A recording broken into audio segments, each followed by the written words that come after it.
Hello, everyone, and welcome to the new episode of the long and winding Royal Road. My name is W.H. Park, and of course, this show is about my favorite era of professional wrestling, and that is the 1990s era of All Japan Pro Wrestling. And this is episode, I think it's episode 12, and so it's one of our biography episodes. And so we're going to be talking about the next man in line after Mitsuharu Misawa, after Toshiaki Kawada, in the pecking order of the four pillars of heaven, and that would be Kenta Kobashi. And I thought, who should I get to do this show with me about Kenta Kobashi? Oh, I know. Someone who knows enough about him to write an article about like his best matches and put it up. And I read that article and I thought the only man that can help me on this show is one Case Lowe from Voices of Wrestling from the Open the Voice Gate podcast. Case, how are you, sir? Oh my God, that's first of all, I'm doing very well. I appreciate the introduction because when you invited me to do this show, I was like, man, I feel like he could have found someone better for this. I typically stay off in my own little Dragon Gate bubble. Even the last time we talked, we were talking about Jushin Thunder Liger, but we were talking about a match of his against Eita from Dragon Gate. But now we're really stepping into another territory and, talking about a man that I will say up top, I love this man. I love Kenta Kobashi. I love him as a wrestler. I love his social media presence. I love everything about this man. And I'm so glad that I'm here to talk to you about him. Well, I mean, thank you for joining me on this. I think, the thing about Kenta Kabashi for me, just as kind of like a start to the discussion about him is like, I will always say among the four pillars, Toshiaki Kawada is my favorite of the four pillars because I love his story within the context of the other three the most. I think he has the best story. But as an overall wrestler, I think Kenta Kobashi is probably my favorite wrestler of all time. It always kind of fluctuates between him and say Jumbo Tsuruta or like Jushin Liger or Bryan Danielson or someone like that or Ricky Steamboat. Like I'm always like, oh, who's my favorite this month, right? But a lot of times it just falls back to Kenta Kobashi because I think he is the perfect babyface in the history of professional wrestling. Well, I'll throw this at you off the top, and this is a very lofty statement, but it's one that I feel qualified enough to make. Over the past 7 months or so, our good friend Alan Forel and I have been doing shows on Pro Wrestling Torch about who we think the greatest in-ring wrestler of all time is. And we've done tons of research. We've watched copious amounts of wrestling, an unhealthy amount of wrestling, most people would say. And at the end of the process, I came away with the idea that Kenta Kobashi was the greatest wrestler of all time. Now, this was a project that was also done in 2016. At the time, I voted him number 2 behind a man that we'll mention at some point later on in the show, someone also from this era of All Japan. But to me, it's pretty simple at this point in my life. I think Kobashi's the greatest to ever do it. I think he is the embodiment of what pro wrestling should be and what pro wrestling is at its very best. And yeah, no one in the ring, I think, is more talented than him, within the four pillars, within the context of wrestling, any promotion, any era. To me, Kenta Kobashi is as good as it gets. And I look at his career, and to me, like for what I consider to be a perfect wrestling career, he has a near perfect wrestling career. He was part of three amazing tag teams. He's part of one of my favorite tag teams of all time, that being Burning with Jun Akiyama.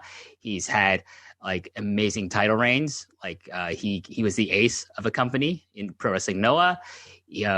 But it's his, I don't know, like it's his his intangibles that I think make him an amazing pro wrestler, and I think makes him this incredible babyface, the best in the history of the business. And like this is someone who comes from a background of a professional wrestling scene that doesn't really emphasize babyface heels or those kinds of dynamics. But like if you plucked him out of All Japan and you stuck him in the WWE or WCW or something like that, I think he would get over because like he just has that charisma that would draw you in, and you just want to get behind him and cheer for him and want to see him defeat whoever he's across the ring from. Yeah, I think there's a very scientific way of trying to analyze his greatness where you can look at the duration of his career and you can say, okay, well, his first great match was in the summer of 1989, him and Jumbo against Tenryu and Hansen from Cork and Hall. It's a fantastic match if you've never seen it. And you can really make an argument that for the next close to 20 years. I would say probably 89 through 2007. I'll give him an 18-year period there where Kobashi is legitimately great. At times from 93 onwards in the conversation for being the best wrestler on earth, assuming he's healthy. And then you look at that time period there of just the sheer volume of great matches. And you could say, okay, I can make the scientific argument that with this in mind, I think Kenta Kobashi is the best to ever do it. Kenta Kobashi is also somebody that just passes the eyeball test. And I think Ric Flair is someone that has this advantage for him. I think Jumbo Tsuruta in certain cases, even like Masawa is a very frustrating wrestler for me. I certainly don't feel this way about Masawa, but I know people do, where they look at him in the ring and they go, yes, this is the best guy to ever do it. For me, it's simple. I watch Kenta Kobashi and it's, regardless of anything that I can properly analyze in a way that is really definable and concrete, for me, it's a feeling. And when I watch this guy, I feel like he is the best to ever do it. So I'm delighted to be here. Yeah. So what was your first exposure to Kenta Kobashi? When did you discover the greatness of this man? I was trying to think about that earlier today. I would say just in terms of like the actual year, it was sometime probably towards the end of 2012 into early 2013, because I remember his retirement show. And I remember that being like a thing that was on my radar and that I was aware of.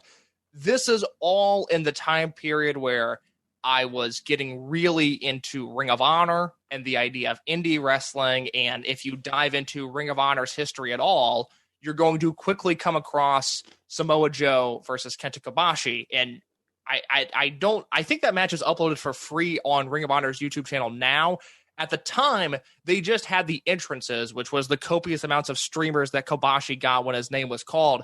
And I was just like, oh my God, I've never seen a reaction like this. That was probably the first time I had seen streamers in a wrestling ring. And I was like, this is incredible. Who is this guy?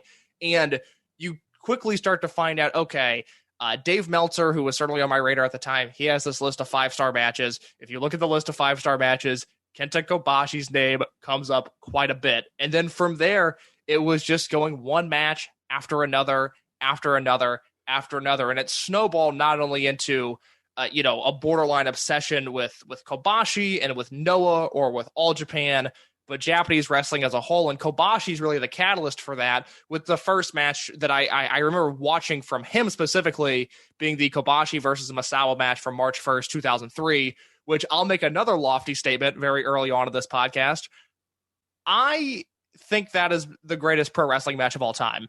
And there's a few different matches that I think rival it. I would certainly hear an argument for a number of different matches, but I just rewatched 3103 right before we started recording this.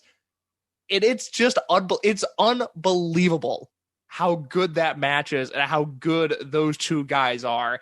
And something about the physicality, about the intensity, especially that Noah match where Masawa is bigger, we'll say. He was certainly in better shape, 10 years prior to 2003, and Kobashi at this point has so much muscle on him.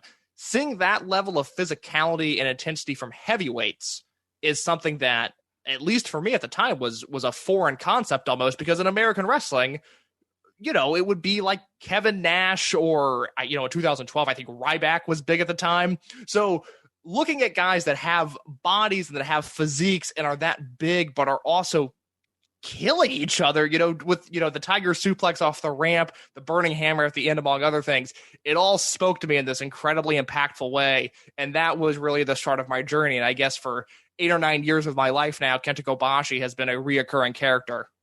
So I rewatched that match today too, because like you sent me a list of these like 3 matches, the ones I kind of want to have a more in-depth discussion about, and that was one of them. And I watched it again today, and I was like, yeah, that match is awesome. Like, God, I hadn't watched it in a long time, and I was just like amazed. I think though my favorite spot, like a lot of people will say that the Tiger suplex off the ramp, which I just watch that now, and I'm just like, I think I popped again, like out of my seat. I was like, oh my God, like the way Masawa, the way Kibashi lands almost on top of his head off the ramp. It's like freaky. Absurd. It's unbelievable. Like I just don't have the mindset of, throw me on my neck off of this ramp. Why not? And I certainly respect the people that oblige themselves and do that to themselves, because it's really incredible. But my favorite spot is the elbow suicida from the ring onto the ramp. Like he's not going onto the floor, which is what he normally would do, like, and that being Misawa, but he just like he dives because it, like this man's got more weight than like 10 years ago. He's banged up. He's in terrible condition. And he's probably feeling the pain of like even before this match started. But the grace at which he propels himself through the ropes, like to kind of a parallel footing as the ring, and just manages to land this really devastating looking elbow shot to Kobashi while he's on the ramp. It's nothing short of amazing in my opinion, and I just like that's maybe my favorite spot in this match. But we'll talk about the match as we get to 2003, though, just so people understand, like this is an all Japan centric podcast. We're going to talk about that match a bit, but most of the stuff we're going to talk about is going to look at Kobashi's career in all Japan, and we're going to definitely have a discussion about him when he's in Pro Wrestling Noah. But Case, I guess one thing I want to clarify from you is I guess you started your fandom of Kobashi through Pro Wrestling Noah, and then you went back and discovered his work in all Japan. Yeah, that would be correct. And I don't necessarily know if there's a reason for that because, especially at the time, things have tightened a little bit with just the continuing impending doom of international copyright laws. But Noah was very, very accessible on YouTube. And All Japan was, but probably not as much. I don't know why the Green Ring necessarily spoke to me more than Prime era All Japan did. But Noah was my first real foray into Japanese wrestling with Kobashi and Misawa, and then all caps Kenta and Takayama was an early favorite of mine, and Nakajima from there. So I definitely have a special place in my heart for that era, more so than Prime All Japan, but Prime All Japan is arguably the greatest era of wrestling to ever exist. So I must say I'm a fan of it. Yeah, I mean, obviously I'm devoting, several hours every month to do this, like in terms of the research and also watching matches and also talking with experts like yourself about this era. And it's because like I love it so much. Like I look at wrestling today and there's a lot of things I love about wrestling today. There is, but my God, I just think it pales in comparison to like things that happened in the 1990s. But that's just me.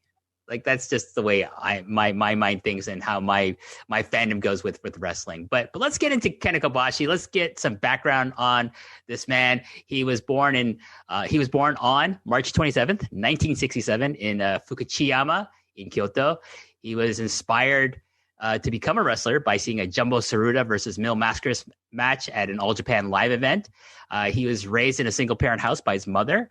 And because of that, he didn't really have a father figure at home. So he kind of has said in interviews that he looked at Giant Baba as this father figure to him, even before he became a wrestler. Case. And it's kind of funny how his life would turn around to becoming becoming kind of a son as well, like along with Misawa to Giant Baba.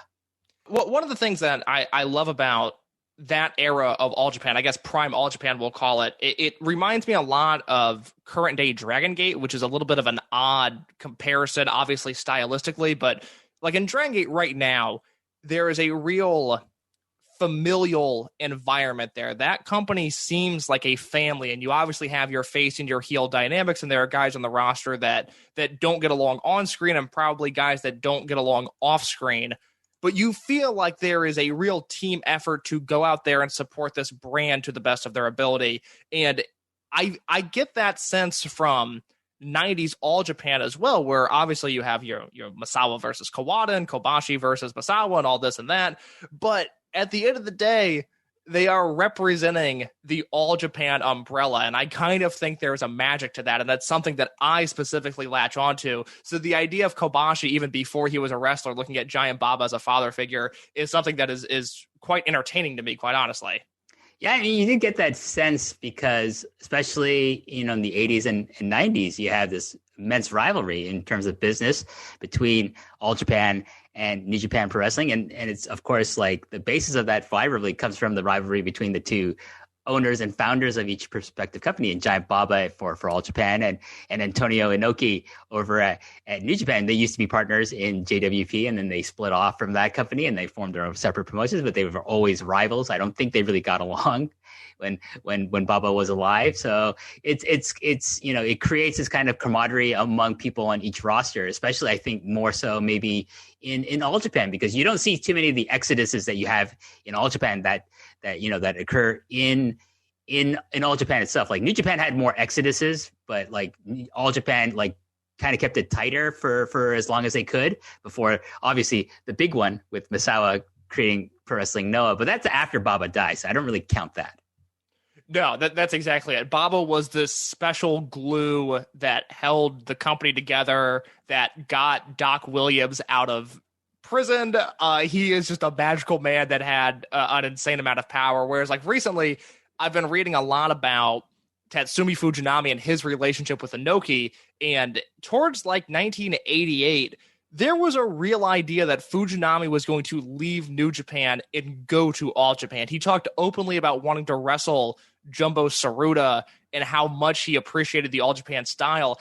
And it's not that I don't think, you know, Kobashi, Masawa, Kawada were not also fans of New Japan to some extent, but the idea of being so outspoken and bashful of your current employer with the way Fujinami was to Inoki compared to obviously when Baba was alive, that wasn't happening with the main crew there. And it's a certain reverence that Baba, you know, I mean, I would argue continues to have. I mean, nobody really speaks ill of Giant Baba, nor should they. No, he's still like a beloved, like, you know, pop culture icon over there. Like, as far as like, you know, I was living in Japan for the last 10 years up until like this past October, but like people point out like Inoki has a ton of like penetration in current day Japanese society, but I just think there's more of a love for Baba, because like I do think Inoki's kind of like, I don't know, prostitute his image to the point where it's like he's kind of more like a seen as a kind of like a comedy figure of sorts as well. So. Yeah, Inoki's insane. Baba's respected. Both are equally entertaining, but in different ways.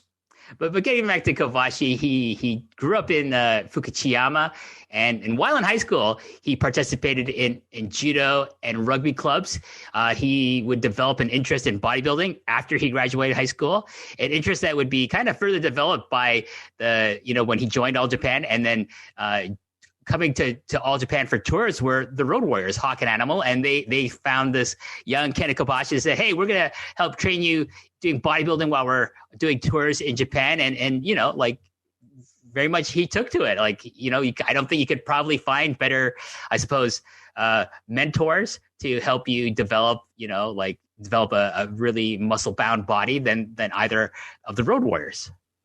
No, that is certainly, if I was super into weightlifting, especially in the late 1980s, there was no one I would want to have training me more than Hawk and Animal. I think I would have a very different body if I had access to their minds, their weightlifting techniques, and possibly their supplements too. I would be feeling pretty good about myself if I had Hawk and Animal in my corner. After high school, he went straight to work instead of going the typical route of going to either college or university. But though his big goal was like, as soon as he graduated high school, he wanted to join the All Japan Dojo, and he would apply persistently to try to get accepted into the dojo. But the problem was for him, like he didn't have a notable sports background that would impress the people who were like screening all the applications and things like that. But you know, he never gave up. He was inspired by the life story of Mike Tyson, and he said, "Okay, I'm gonna apply to All Japan." And he finally, you know, applied enough times, and he would call the dojo, and finally he got Giant Baba on the line, and Giant Baba said, "Okay, you know what? Come to Tokyo and we'll take a look at you." And then he got accepted into the All Japan Dojo, and the rest is history. So it just goes to show you that even as a civilian case, that this man's undying, like fucking fighting spirit, like applied to him, and it got him like the championship he wanted, and that was just to get trained in the dojo. Yeah, the babyface fire just to get to the dojo is pretty impressive. I have a question for you, and I don't necessarily know if you have an answer for it, but you have the notes here, and you just said it, that Kobashi was inspired by the life story of Mike Tyson, and that's new information to me. That's something that I was not aware of. I'm also fascinated by Mike Tyson in a similar way that I am Kobashi, but I look at them as two very different people, whereas Kobashi is, like we just talked about, he's trying to do everything the right way. He's very dedicated. He wants this goal. I'm fascinated by Tyson because he's made so many mistakes and done, so many terrible things, but has proven himself, at least in my opinion, to be a very redeeming part of society and a very interesting and remorseful person. Is there a specific part was Kobashi just inspired by the persistence of Tyson and, his kind of underdog story, or is there something specific that Kobashi latched onto when it comes to Mike Tyson? I think with Mike Tyson, it was like his background. Okay, yeah. How it kind of like steered him to become a boxer, and how he found success in boxing to like kind of, improve his lot in life. He just like was inspired by like, Mike Tyson didn't come from a, very affluent, background. He really struggled to, growing up as a child, and then got into boxing, and he became a success. And he was inspired by that aspect of him. And you can see maybe draw parallels. I mean, Kobashi's from a single parent family. I'm sure there wasn't a lot of money. He didn't have, I would imagine he didn't have the money to afford university in Japan, which is very, very expensive. And that's why he decided to, go join a company straight away, which is not, something you see too often in Japan. But, I can see where he's like, this guy, he became a successful combat fighter, and he's like me. He's like, he was poor as a kid, and he didn't have a lot of money. But like he followed his dreams. I'm going to follow my dreams, and I'm going to become a pro wrestler for All Japan Pro Wrestling. Yeah, that's awesome. I had no idea that Kobashi was inspired by Mike Tyson. That's really interesting. In the dojo, he was trained by a number of different people, including Giant Baba, Dory Funk Jr., Kazuharu Sonata, a.k.a. Magic Dragon, who had a hand in training a lot of the guys in the dojo at that time, and the great Masanobu Fuchi. Like, Case, I don't know, like, if you could find me better trainers than these four. No, the idea of going to a dojo and getting stressed by Fuchi, just the idea of that will give me nightmares tonight. I can't imagine anything more terrifying than Masanobu Fuchi with the doors closed and permission to put whatever submission he wants on you. But yeah, between Baba, Dory, Magic Dragon, and Fuchi, that's a pretty solid quartet there if you want to get involved in the world of professional wrestling. I mean, the proof is in the pudding, as they say, right? Like, who do they all train? They trained Masawa, Dory trained Jumbo. I think he probably trained Tenru as well, like Kawada, Taue, Akiyama, Kikuchi. Like, all these dudes got trained by like a combination of these four, right? So yeah, like, not bad. Not a bad track record. If you're those four, I would be hitting my pillow feeling pretty good about myself every night. All right, and from there, from the dojo, he would make his debut on February 26, 1988, against a wrestler by the name of Motoshi Okuma, and he retired on May 11th in 2013. In that match, he teamed with his longtime, apprentice, partner, friend, Jun Akiyama, Keiichi Muto, Kensuke Sasaki, and Go Shizaki and Kenta. Those four took on Go Shizaki, Kenta, his two proteges, Maibach Taniguchi, and Yoshinobu Kanemaru. All these guys had, on the opposite side, have a connection with Kobashi. And yeah, he had a career that spanned 25 years, Case, 25 years of pretty much, I'd say like 20 of those, greatness, 20 years of greatness in that 25 years. And we're going to talk about each of these years almost. Yeah, let's do it, because this is a lengthy career and one that is incredibly impressive every step along the way. So we're going to start in 1988, and people apocryphally say, Chase, that he would go on to, like, Giant Baba would book Kobashi to lose the next 63 matches of his career. Allegedly, these are all singles matches, but you know what? I took a look at Cage Match, great resource, and he was in some tags, he was in some battle royals. He didn't lose. He wasn't on the losing side of everything, but he wasn't in 63 straight singles matches either. But he finally scored a pinfall, a win over a journeyman wrestler by the name of Mitch Snow on May 16th, 1989. And I gotta say, I think the kind of the philosophy of Giant Baba booking him to lose 63 matches, is to, like, one, it's common practice in Japan for a young wrestler to, like, go on a losing streak and not to gain any wins, especially against people who are higher on the card than him.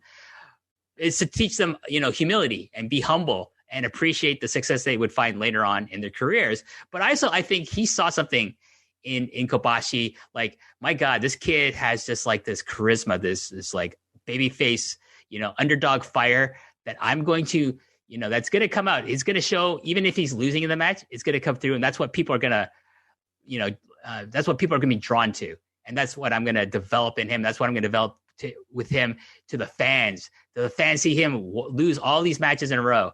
And then they think, I want to see this guy win. I want to see this guy win. So when he does finally win, like the people go crazy for it. But also, like, 10 years later, after he gets his first win, people still want to see him win because, like, they just remember, like, the fire and desire he had when he was like a rookie in 1988 and 1989 that still carries over and when he's like a 10, 12-year veteran in the business.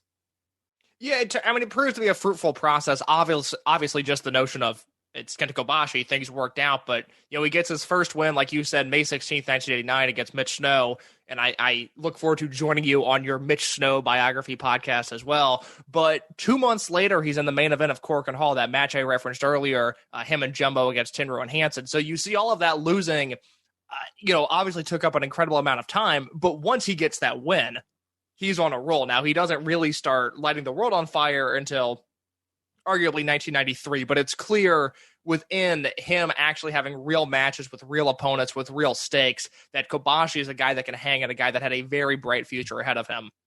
Well, I mean, it did net him the Rookie of the Year award from Tokyo Sports in 1989. So that's a good thing, even though, Tokyo Sports Awards are very political and like not without their own controversy. But I got to say that's probably an accurate, like award given to like the most worthy beneficiary. Look, you don't have to talk to me about Tokyo Sports Rookie of the Year being political after Dragon Gate's SB Kento was snubbed this past year. Something that is brought up every week on Open the Voice Gate. We are still not very happy about it. But Kobashi, if you look at, in terms of the four pillars, people make a big deal about Akiyama's debut, and rightfully so, because he was amazing from the jump, but I'm not really crazy about young boy Misawa, and I'm not really crazy about his time under the hood as Tiger Mask 2. Obviously, once he takes that off, things get pretty good pretty quick. Kawada's a guy who I think took a lot of time to develop, and he needs about a year or two under his belt before you really start to see Kawada come into his own. I haven't seen a ton of rookie Taue. I don't really know how much is out there, but I'm assuming, judging from the fact that he, in his prime, was moving around the ring like a baby giraffe, that rookie Taue is probably a little bit of a tough watch. But Kobashi, by the time he starts making tape in 1989, there was a foundation there. Like I don't know who else was in the running for Rookie of the Year that year, but I can't imagine they were as good as Kobashi was in the few instances that we saw him that year. Yeah, like you were saying, Case, like the first couple of years, for Kibashi are pretty uneventful. I'm gonna say probably the big breakthrough he has is on April 9th, 1990. That's when he and Tiger Mask 2, aka Mitsuharu Misawa, they would defeat perennial All Japan, All Asia Tag Team Champions, the Can-Am Express of Doug Furness and Dan Crawford in Okayama. For like his first titles were the All Asia Tag Team titles, which would be kind of apropos to like kind of the history he has with those belts, especially against the Can-Am Express. Yeah, no, not a bad history there at all. I'm sure we'll talk about it just a little bit, but Kobashi, the All Asia Tag titles, and the Can-Am Express is a pretty good combination, all things considered. It's also in the summer of 1990. So 1990 becomes like kind of like his year of like, okay, he's making those strides from being a young boy rookie to kind of growing and going up that roster. It's also in the summer of 1990 that he forms the first formation of the Super Generation Army, and that's a group consisting of him, Misawa as the leader, Toshiaki Kawada as the kind of right hand man, him like Kobashi, of course, Akira Taue, who was originally in the Super Generation Army, and Tsuyoshi Kikuchi, and it's just like it's this group of like the top young talents in All Japan at the time that are going to be groomed to take over from Jumbo and from Tenryu, and how true that would become a lot sooner than probably Giant Baba expected because of what happens with Tenryu. But I think it's so important that Kobashi is associated with these guys so early in his career, but also I think it's really great that these guys are associated with him as well. Yeah, this is really where things start to turn for Kobashi. He debuts the orange trunks at some point in this time period. I actually don't know when he locked those in as his primary colors, but this is where you start to see Kobashi literally looked like Kobashi, both in terms of the colors he was using, but also his in-ring. In the summer of 1990, just from a pure excitement standpoint, I watched this stuff all, for the first time, 2013, 2014 into 2015. So, history at this point, what is coming of all of this stuff. But from June 1990 onwards with the Misawa versus Jumbo match, that whole next 6 months is just fascinating. You get so many good multi-man tags. You get so many interesting singles matches. Like I really like the Jumbo versus Kobashi match from the summer of 1990. I'm looking at it right now, August 31st, 1990. That's a really fun match because Kobashi has no shot of beating Jumbo. Like, people wanted Misawa to beat Jumbo and then their dreams came true. This was the runt of the litter almost, because especially at this time, it was clearly in the pecking order, Misawa, Kawada, and Kobashi. And for a guy that would end up being known for this fire and this intensity and this charisma, 1990 is an interesting year for Kobashi because in comparison, he does not look as strong as his peers, nor the elder statesmen of Jumbo and his wrecking crew of monsters that were willingly beating him up and gleefully beating him up to some extent. So it's an interesting time period for Kobashi. I think he starts to put a lot of stuff together here and over the next 2 years. You really start to see the formation of someone that goes from a nice mid-card wrestler, great fire, good in multi-man matches, could always make a big comeback or can sell his ass off. And then as time goes on, you start to see a superstar emerge.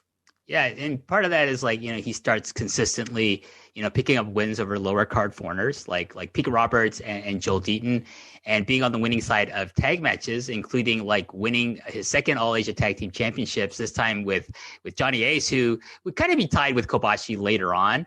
I kind of made this, this kind of analogy, or I presented this theory that I think Baba saw in Johnny Ace, he's going to be my Gaijin Kenta Kobashi. He's going to be the guy I'm going to groom to take over from Hansen, because Hansen's getting older. And he saw, he saw something in Johnny Ace that maybe very few of us actually do. I will say this, to be fair, Johnny Ace in All Japan is really fun to watch. I don't think he ever reached the pinnacle of someone like Stan Hansen or Terry Gordy or Steve Williams. And I don't think he was ever going to, but hey, at the time, Baba saw something in him, and he would be kind of tied with Kobashi. This team of Ace and Kobashi would also go on to win the All Asia Tag League. They did that by beating the Fantastics, one of the great junior heavyweight tag teams from the United States, working in WCW, World Class, the UWF, and a bunch of other places. And this is how they would win their second championship. And this team of Ace and Kobashi would also enter the 1990 Real World Tag League and finish with 4 wins. That means they got 8 points. But it's, this team would then, kind of be on and off. But later on, they would get more success as a team. Yeah, we'll talk about Johnny Ace more because I guess he does come back into Kenta Kobashi's life. Johnny Ace in All Japan, real fascinating to look at because there are times where I do not understand why this man is in the company. Real hit and miss guy in a promotion that, for the most part, is pretty consistently great. And then you have Johnny Ace out there, and I'll mention one match later on when we get to it. That is a really great match where I think Johnny Ace in particular is really, really good in it. But just a puzzling man. His life seems fascinating. The amount of power that he's had at points in the professional wrestling industry doesn't make any sense to me. And the fact that he's such an integral part of Kenta Kobashi's career, especially his early career, is mind-blowing because it just seems like things could have gone so much worse for Kobashi in any alternate timeline. I kind of dig the fact that Johnny Ace is kind of tied in with Kobashi so early in his career. But let's move on to 1991. It's in 1991 that Kobashi would enter his first Champion Carnival, and he gets 3 wins, and so a total of 6 points in that thing. He also starts teaming more regularly with Tsuyoshi Kikuchi. And it's in 1991 that the war between the Super Generation Army and Surugan has just ramped up. It was pretty hot in 1990, but it really ramps up because on April 20th, 1991, this is the date of the match where Kobashi, Misawa, and Kawada, they take on Jumbo Tsuruta, Masanobu Fuchi, and Akira Taue at Korakuen Hall in is what is considered by many, including yours truly here, Case, the greatest 6-man tag match of all time. I certainly don't have an argument against that. I obviously have a list of Dragon Gate matches, since they, in my opinion, have perfected the 6-man tag style, that I could throw at you, but I'm probably taking 420-91 as well. And if not, 522-92, the rematch from the following year, is nearly on that same level for me. So between this 6-man tag and then the tag match that I guess that Can-Am's match is in 92, so never mind there. But it's just you start to see Kobashi take a bigger focus in these matches. He certainly stands out from the pack in that 6-man, whereas I don't think he necessarily did in 1990. And again, it's the start of Kobashi, and you can see this evolution in the booking where, obviously, like we talked about, he lost all of those matches at the beginning of his career. He started to get some wins. He started to get pushed. And then Misawa and Kawada were placed ahead of him. And now he's once again fighting this uphill battle, which I think is Kobashi at his best when the odds are stacked against him. Well, what's interesting to me is the dynamic of what happens when Taue leaves Super Generation Army and he joins Suruga. So now he's like, from being like the fourth guy in the group in Super Generation Army, he's now the number 2 in Suruga, and he's like he's just beneath the ace of the company, Jumbo Tsuruta, in this unit. So it's like, it's awesome for him, but it also kind of, it does kind of elevate Kobashi into being kind of this, not the natural foil against Taue or Jumbo. That's, the role of Kawada is for Taue and Misawa's for Jumbo. But it's being like the foil for Masanobu Fuchi is not a bad place to be in, because what better way to like kind of develop even more babyface fire, more babyface sympathy than getting the shit kicked out of you and being stretched by Fuchi? Nothing. It's a great spot to be in.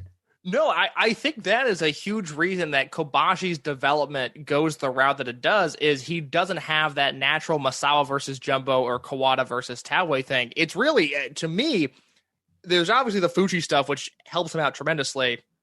But what would you say Kobashi's ultimate foil is? Is it Hansen?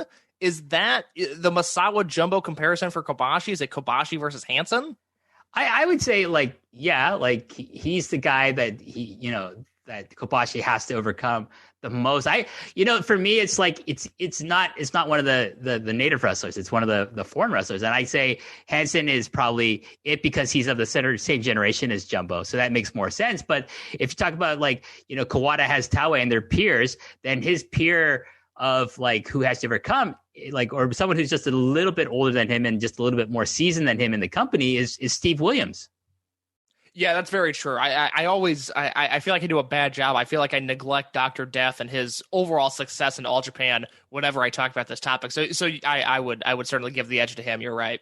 One of the highlights of of 91 for Kobashi is like him and Kikuchi. They enter the Real World Tag League of that year, and they only finished with 2 points. But you know what? It's a great establishing tournament for these two to like be seen as a regular tag team, to be seen as each other's like partners that you see Kobashi, who's his tag partner? It's Kikuchi, and same thing, vice versa with Kikuchi. And this team would go on to have a lot of success in the coming year, 1992.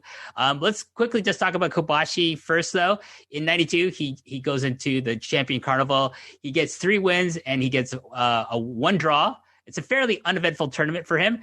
But Case, on May 25th, 1992, in the Miyagi Sports Center in Sendai, which is Kikuchi's hometown, Kenta Kobashi and Tsuyoshi Kikuchi take on the Can-Am Express for the All Asia Tag Titles in what is one of the greatest tag matches of all time. It's definitely the greatest tag match to ever be contested for the All Asia Tag Team titles.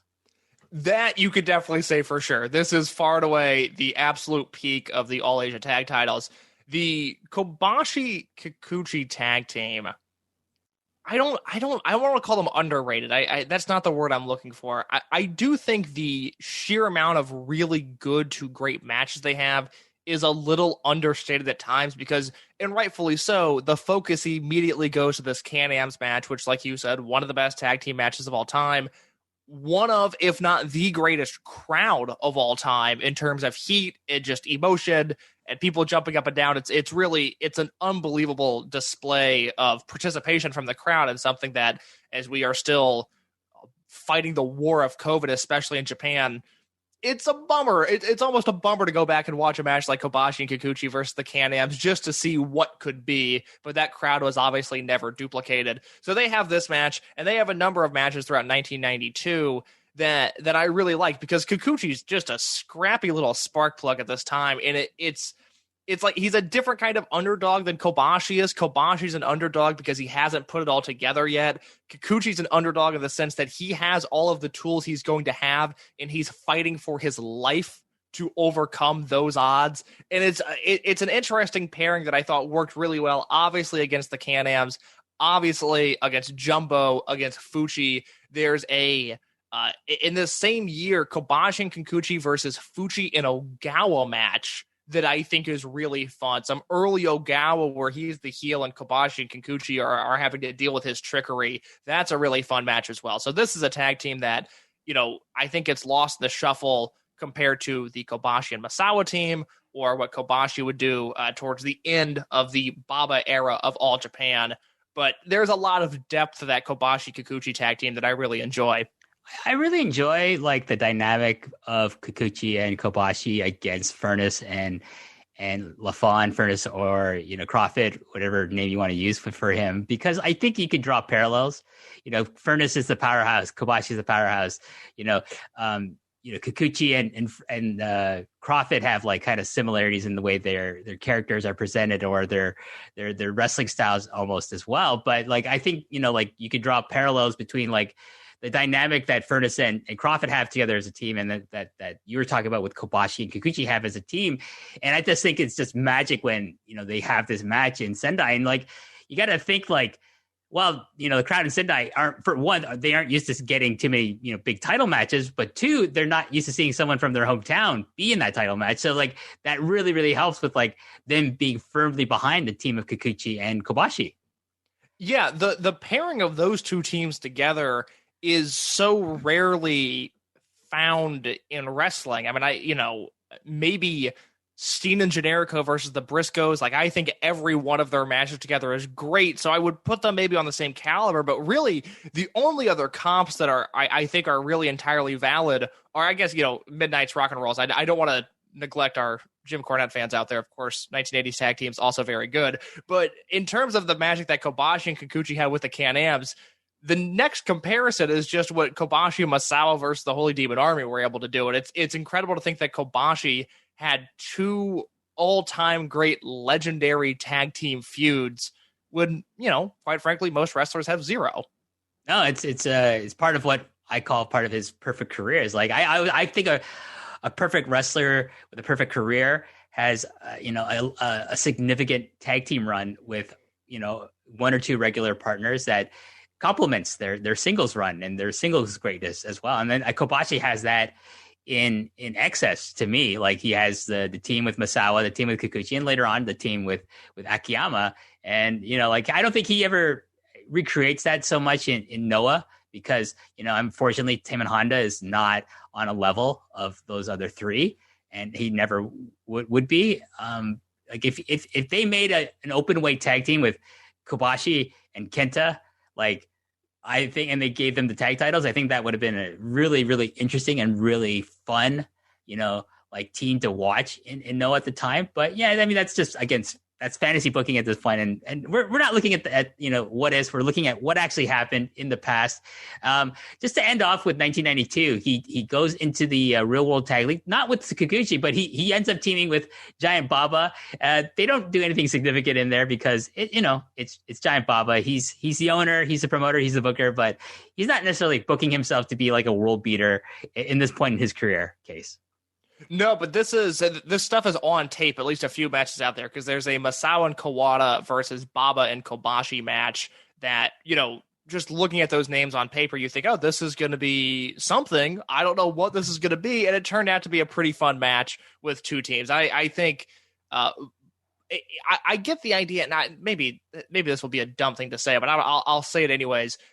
There seemed to be a certain reverence that Baba had specifically reserved for Kobashi, that when he was in the ring with him, it was obvious. And I don't necessarily think Masawa or Kawada received just the same level of respect that Baba specifically gave them in the ring. So watching Baba, who had been teaming, and the Ditch has the Ditch website, great resource, has these notes that Baba had teamed with Andre the Giant in 90 and 91 of the Real World Tag League. So going to Kobashi is obviously a very different pace, and Baba hands the baton off to Kobashi, and Kobashi goes flying away with it. So that's a very fun short blip on Kobashi's radar.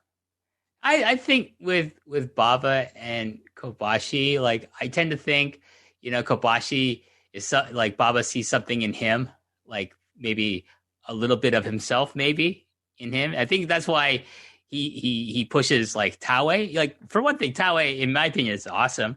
So it's not an unwarranted push, but I think like with Taue, Baba sees himself a lot in Taue, like a younger version of himself. But like with Kobashi, maybe he sees like, I think maybe he sees more like Jumbo, a younger Jumbo in Kobashi at this point in his career. And maybe there's obviously like a great deal of fondness that Baba has for Jumbo Tsuruta that like maybe, I see a bit of that more in Kobashi than I do either Kawada or Misawa. But, if the timing was different and it was Kobashi who was in Misawa's position, I think Baba would have pulled the trigger sooner on and would have had Jumbo lose the Triple Crown to like Kobashi. It's just he never felt like doing that until it was too late with Misawa and Jumbo. Now that we have the full scope of everybody's career, I certainly think Kobashi is a better second act Jumbo than Misawa ever was, because more so than anything, the greatness of Jumbo as you got into the 1990s for the short run that he had there while he was healthy was that he was this devastating, awful, maniacal bully of a wrestler. And I don't really know if Misawa ever nailed that portion of his career. It seemed like something he was uninterested in doing. Whereas Kobashi, once you turn to Noah and once Kobashi starts to see this new generation of wrestlers come in, whether it be Shiozaki or Nakajima or at times Kenta and Marufuji, Kobashi takes a lot of glee in destroying the younger generation just as Jumbo once did. So I think that is a more accurate comparison of Kobashi becoming the second Jumbo than Misawa becoming the second Jumbo is. Well, I mean, with Misawa, it's just like he has that stoicism that carries out throughout his entire career. And, Kobashi has, Jumbo was a very passionate man in the ring. Yes, I went back and watched a lot of Jumbo about a month and a half ago. And I was watching 80s Jumbo, which in kind of early, like 82 to 86 era Jumbo, which isn't necessarily my favorite, but something about watching him this time around, I just kept on going, man, this guy is just jumping off the screen in a way where it's like, I know Jumbo's great. He's obviously great, but he is such a dynamic babyface at times. And I forget about that because I like his heel run so much that I forget when he was adored as this spark plug babyface that he was also phenomenal in that role. Yeah, so it's something that you can definitely see, like Jumbo, Kobashi. Yeah, we could draw the parallels. But Case, let's move on to 1993. And you've said this before. You've hinted at this, that this is like the year. This is the year of Kenta Kobashi taking that kind of quantum leap into the next level of his career. He's elevated to number 2 in Super Generation Army. He becomes Misawa's main tag partner as Kawada has left the SGA to form the Holy Demon Army with Akira Taue because of the health problems of Jumbo Tsuruta, who has now to pretty much recuse himself from the main event scene of the company. And Baba decided, well, I need a new rival for Misawa, and it's going to be Kawada, because that's a natural rivalry you can have. And so, by default, it's Kobashi who becomes like the right-hand man in Super Generation Army and starts what is like one of the greatest, rivalries, is the Holy Demon Army versus the Super Generation Army. Super Generation. It's amazing to see like someone who was like, these four were all in the same faction a couple of years ago. Now they're on opposite sides. Now the lines are clearly, been drawn between, Super Generation, Holy Demon. And it's like, shit gets real. Like the first tag match that they have, Kawada and Taue, is against Kobashi, Kikuchi at Korakuen Hall. I forget the exact date, but my God, I saw that for the first time like several months ago, and I was just blown away at how amazing it is, because like the dynamic that Kawada shows with Kobashi is just incredible, and it's going to be recreated in matches that he's going to have with Misawa as his tag team partner. But like having Kikuchi in there is just absolutely perfect as well. Yeah, there's a distinct flip, like a switch is flipped in Kobashi's 93, because if you look at really the first half of the year, he's still very good, and he's primarily teaming with still Kikuchi. I just watched for the first time. There's a match that jumped out to me that I saw on YouTube a few weeks ago. Kobashi and Kikuchi versus Akiyama and Ogawa from January 1993. And like I was just talking about, there's a ton of depth to that Kobashi-Kikuchi tag team run, and that's one of those matches that I never really hear people talk about. But I watched that, and I had a delightful time with it. And then Kobashi goes into the Carnival. He does all right in the Carnival. There's a great Hansen versus Kobashi match from that tournament and that year. And then he hits the Terry Gordy match in May of 1993. And Kobashi's looking for really his first big singles match win. And Gordy's at a point in the booking where he also needs a big win. And it just seems like that is where Kobashi flips, and he becomes, I don't know if there's a confidence ushered into him, both from, you could say a booking perspective, or just this real life confidence that became this undeniable force of his life.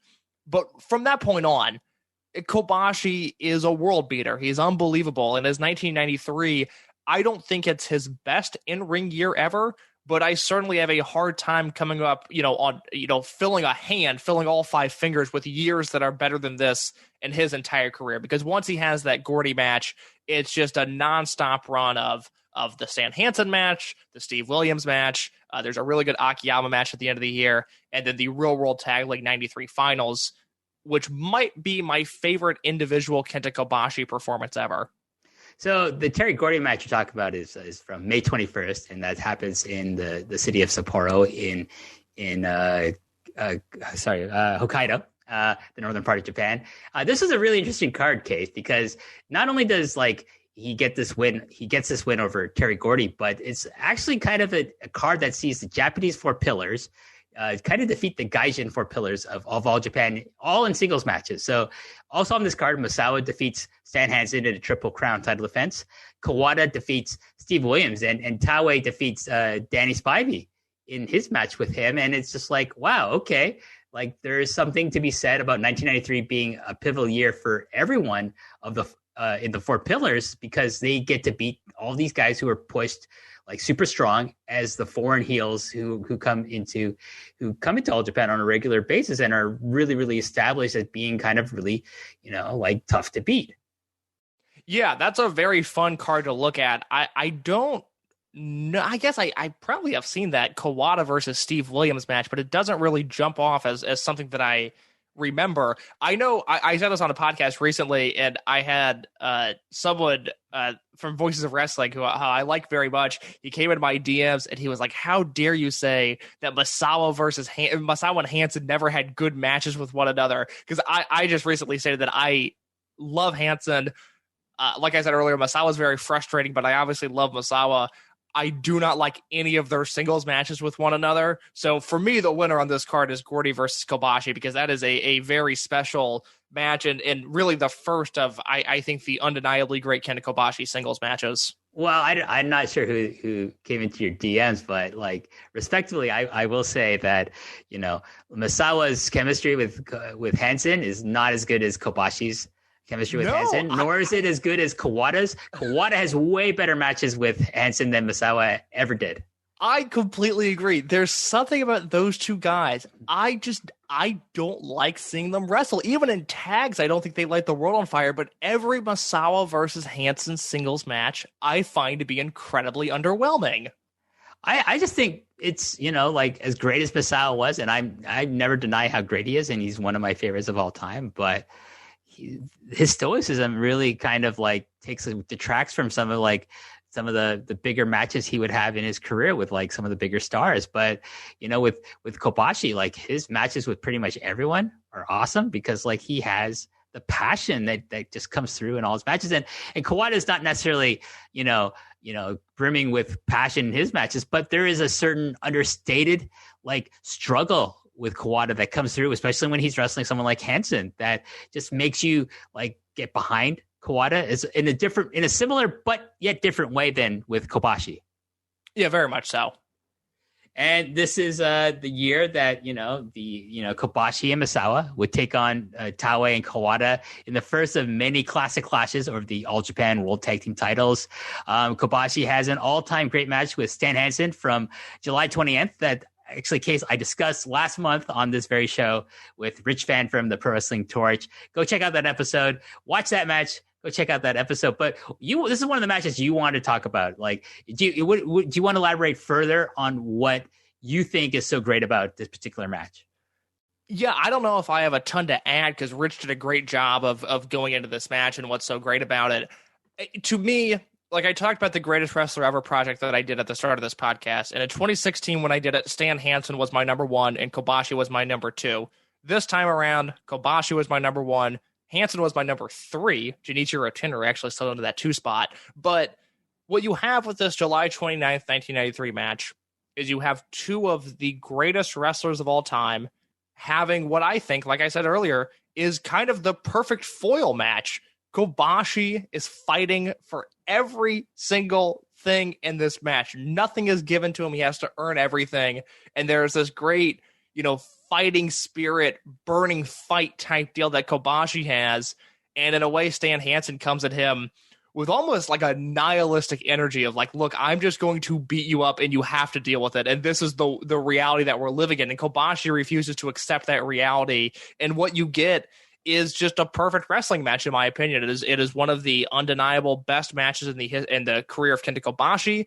It's probably my favorite Stan Hansen singles match. Now that I'm looking real quick just to see if there's anything that would top that, but I think this is the best Stan Hansen singles match of his career, and I obviously think very highly of him.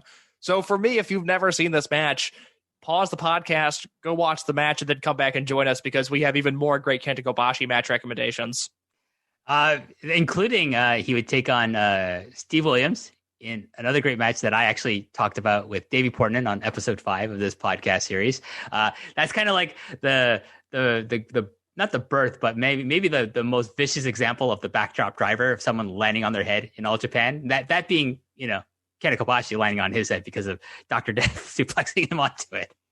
Yeah, no, the finish is one of those things that the first time you see it, it's completely ingrained into your brain of, oh my God, what did I just see? What is that? And, Dr. Death is someone that I've been talking a lot about on podcasts lately because I don't really love his career. He's a guy that really doesn't connect with me all the time. But when you have this Kobashi match is unbelievable. And it's just, it reminds me, and this might anger some people, they'll have to deal with it. But to me, peak Okada is incredible because you can just look at a calendar year and you go, well, he had that great singles match and he had that great singles match and he had that great singles match. And he just rallies them off to a point where it's like he has greatness lost into oblivion because of just the sheer amount of greatness that he was doing. And Kobashi's 93 certainly has that to some extent where, again, it's the Gordy match and the Hansen match and then the Dr. Death match and then what he does at the end of the year. And it's just this nonstop barrage of matches that have really gone down in pro wrestling history as something really memorable. Yeah, I mean, talking about that end of the year for 1993, he has this belter of a singles match against Kawada on October 23rd at Budokan Hall. And then finally, him and Misawa, they entered the Real World Tag League. They enter the finals against Kawada and Taue. And this happens on December 3rd at Budokan Hall. And they win that match in an all-time classic. They win their first of 6. He wins his first of 6 World Tag Team Championships. I'm pretty sure Misawa has won an equal amount of World Tag Team Championships with Kawada, Kobashi, and Ogawa. I can't remember the exact number of tag team championships he's won in his career, but this is also the first of 3 consecutive victories for Misawa and Kawada in the Real World Tag League from 1993, 1994, and 1995. But this might be the best one. Yeah, It's certainly in terms of real world tag league finals, it absolutely is. I know some people point to 6-9-95 as the greatest tag team match of all time. I don't have an argument against that, but I always make sure to throw in the 93 tag league, as if it's not the better of the two matches, it is my favorite individual Kobashi performance, because he wrestles like a wounded animal in this match. There's really, to me, never been a stronger case of selling from start to finish. I think it comes close with the 95 match. That's probably the next best thing. But Kobashi in 93, I think, given the stature of where he was at this point in his career, because by 95, he's such an established guy and we kind of know his place in the pecking order. 93, he's still fighting to prove himself to some extent, and that really comes across in this match. It's an obvious, easy 5-star match for me if you want to throw snowflakes on it. It's, it almost becomes repetitive, and I'm aware of that when you're talking about the greatness of Kenta Kobashi. You can just kind of throw a dart at the board and go, well, this was great, and this was great, and this was great, because it was. But specifically the Tag League Finals in 1993 are really in that elite pantheon of, if you have not seen Kenta Kobashi, or for some reason what you've seen hasn't clicked with you, this is where I point people toward, because it's a special kind of match. I would say, it's a perfect example of his 1993, in that, he's like leapt up on the pecking order, right? In the company. He's seen, I think, as a peer by the fans to the other pillars, to Kawada, to Misawa, to Taue, even though he has never beaten any of them in singles matches, likely because he was the youngest of the four that plays, part of it in Japanese wrestling. But, he's seen on a level of Misawa, but he's not seen as being better than him, particularly not by Baba, because Baba's never booked him to beat Misawa in a singles match. And there's something to be said about, like, he's still in that stage of his career where he's still kind of being built up, and making the fans want it. And finally, like the formula that is kind of like indicative of All Japan Pro Wrestling that was used by, Baba with Misawa and Jumbo, and, like later on with Kawada and Hansen, and then like later on with Kobashi and Hansen as well. It's this thing where it's like, okay, now he's got to overcome people like Hansen and now it's got to be his peers, the people he's been associated with as allies more than as enemies, and that's people like Masao and Kawada and Taue. But it's 1993. It's a great year, but he's still working his way up the card, as it were. Yeah, that's exactly it. It really lays the foundation for. You could make the argument that 93, and let's just cap it with the Real World Tag League in 93, through his GHC title win at the start of 2003, 93 really lays the foundation of the next 10 years of his career and everything that goes on. There's obviously a lot of twists and turns along the way. I don't think in 1993 he saw the giant exodus coming, per se, but in the story of Kobashi, 1993 is the year that really begins his path of greatness. Yeah, I mean, it starts, continuing. This path of greatness continues in 1994. He enters the Champion Carnival. He finishes with 17 points, including a singles win over Stan Hansen, his first singles win over Stan Hansen. On May 21st, him and Misawa defend the World Tag Team titles over Kawada and Taue in Sapporo in another epic match. July 17th, he goes to a 30-minute time of the draw with Akira Taue in Hakata in the legendary Hakata Star Lanes. And in case, I'm just going to tell you, I've been to Hakata Star Lanes, and it's kind of a shithole, but I'm so glad I got to see a show in there before it closed. I am devastated that it is no longer open. I will name drop somebody here real quick just because I think it's relevant to what you just said.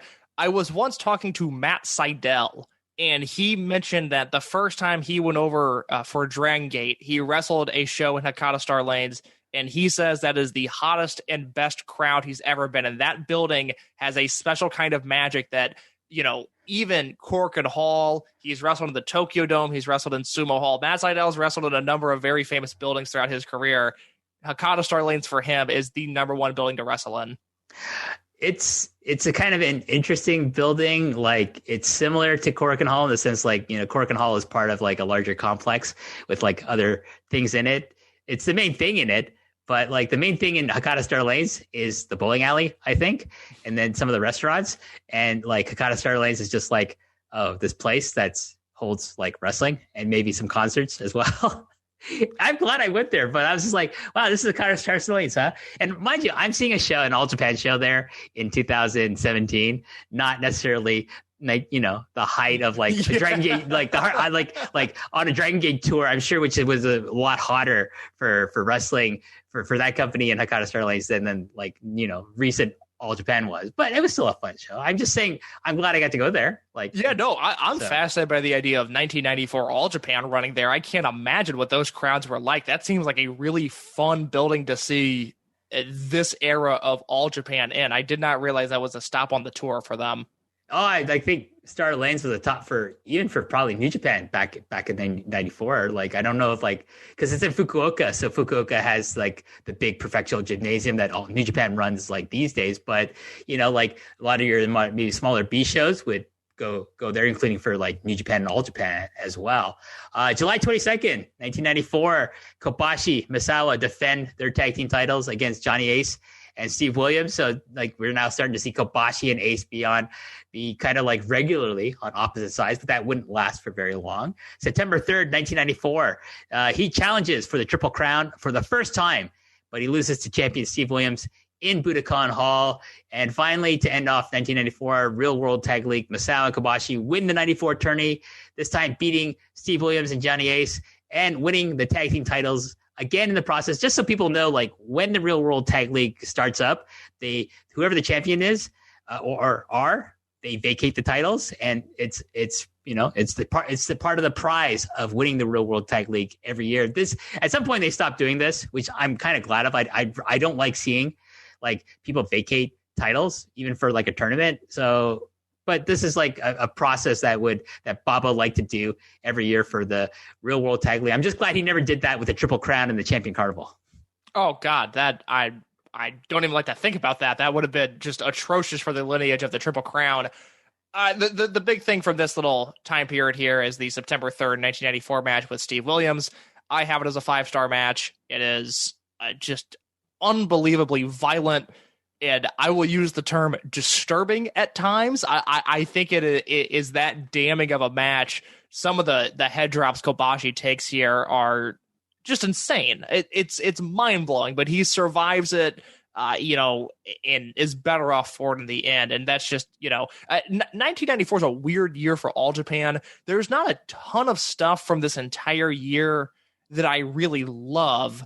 But when I look through match listings here, the stuff that I love from 94, obviously outside of Misawa versus Kawada from June, is a lot of Kobashi stuff. It's Kobashi versus Hansen in the Champions Carnival. It's the Holy Demon Army versus Misawa and Kobashi from May of 1994, which I think is a pretty underrated match in the lineage of their great matches. That one gets slept on a little bit. And then him versus Williams at the end of the year. So Kobashi is probably, for me, the MVP of All Japan in 93 and 94.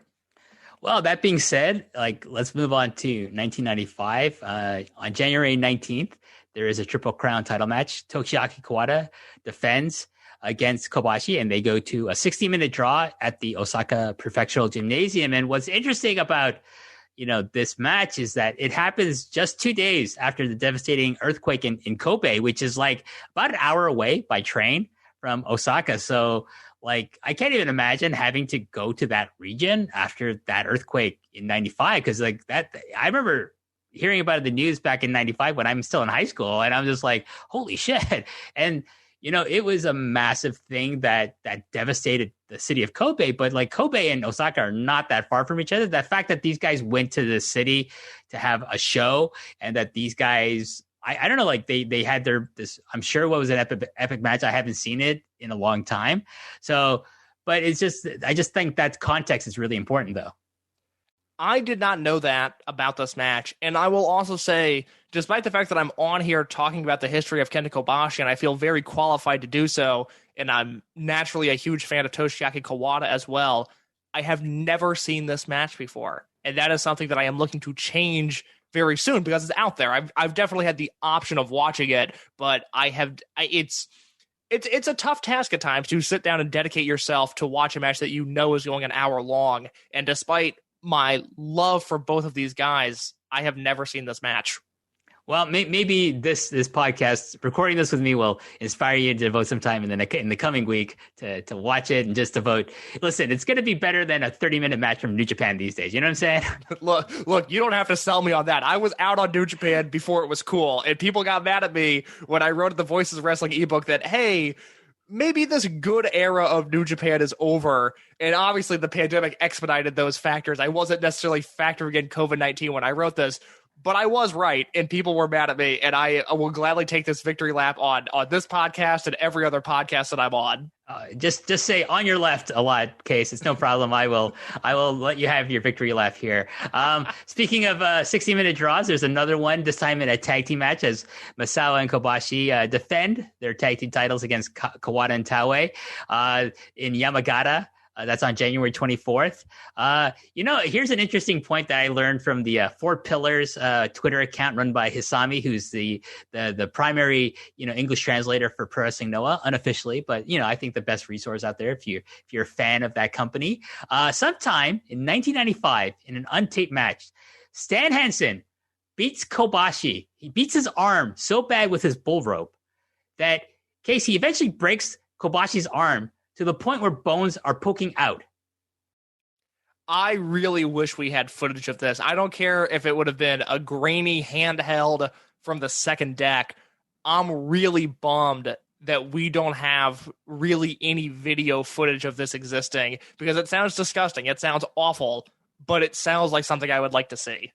It said that, that afterwards that Kobashi was so, rightfully enraged that Misawa had to prevent him from legit beating the shit out of Stan Hansen. I gotta side with Kenta Kobashi on this one. Stan Hansen at this point in life seems like a really good dude. I always like when he pops up. He's always got a big smile on his face. The mustache is still perfectly intact. If he beat me up to a point that the bone was sticking out of my arm, personally speaking, I would be pissed. But it's not all, bad news for Kibashi. And in 1995, he's in the Champion Carnival. He finishes with 13 points and has 30-minute draws with Hansen and Kawada. So I would assume that, things have been smoothed over. Definitely things have been smoothed over by the time, the first Starcast comes along, apparently, because Rich Fan told the story of like drawing these two together. They didn't know they were both at Starcast, and they didn't know they didn't make any plans to meet up, but he brought them together and they had a lovely conversation with one another. I'm sure Hansen apologized profusely for breaking Kobashi's arm, and Kobashi was like more than like, that's just water on the bridge. It happens. I'm wrestling Stan Hansen. This is what I was expecting. On June 9th, we talked about this. June 9th, 1995, the greatest tag team match of all time occurs as the Holy Demon Army defeat Misawa and Kobashi for the tag team titles in an all-time classic. And I don't care, present company included, what people say about matches that happen, tag team matches that have happened in other companies, in American companies in the last 2 years. This is still the greatest tag team match of all time, in my humble opinion.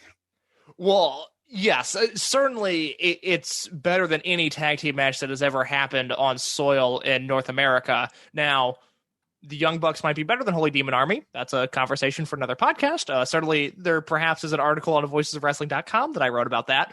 But, yeah, June 9th, 1995, I rewatched it about a month ago. I was going through all of the Misawa versus Kawada singles matches in order, and I paused along the way to give this match time to watch in a more proper context. And it is mind-blowing.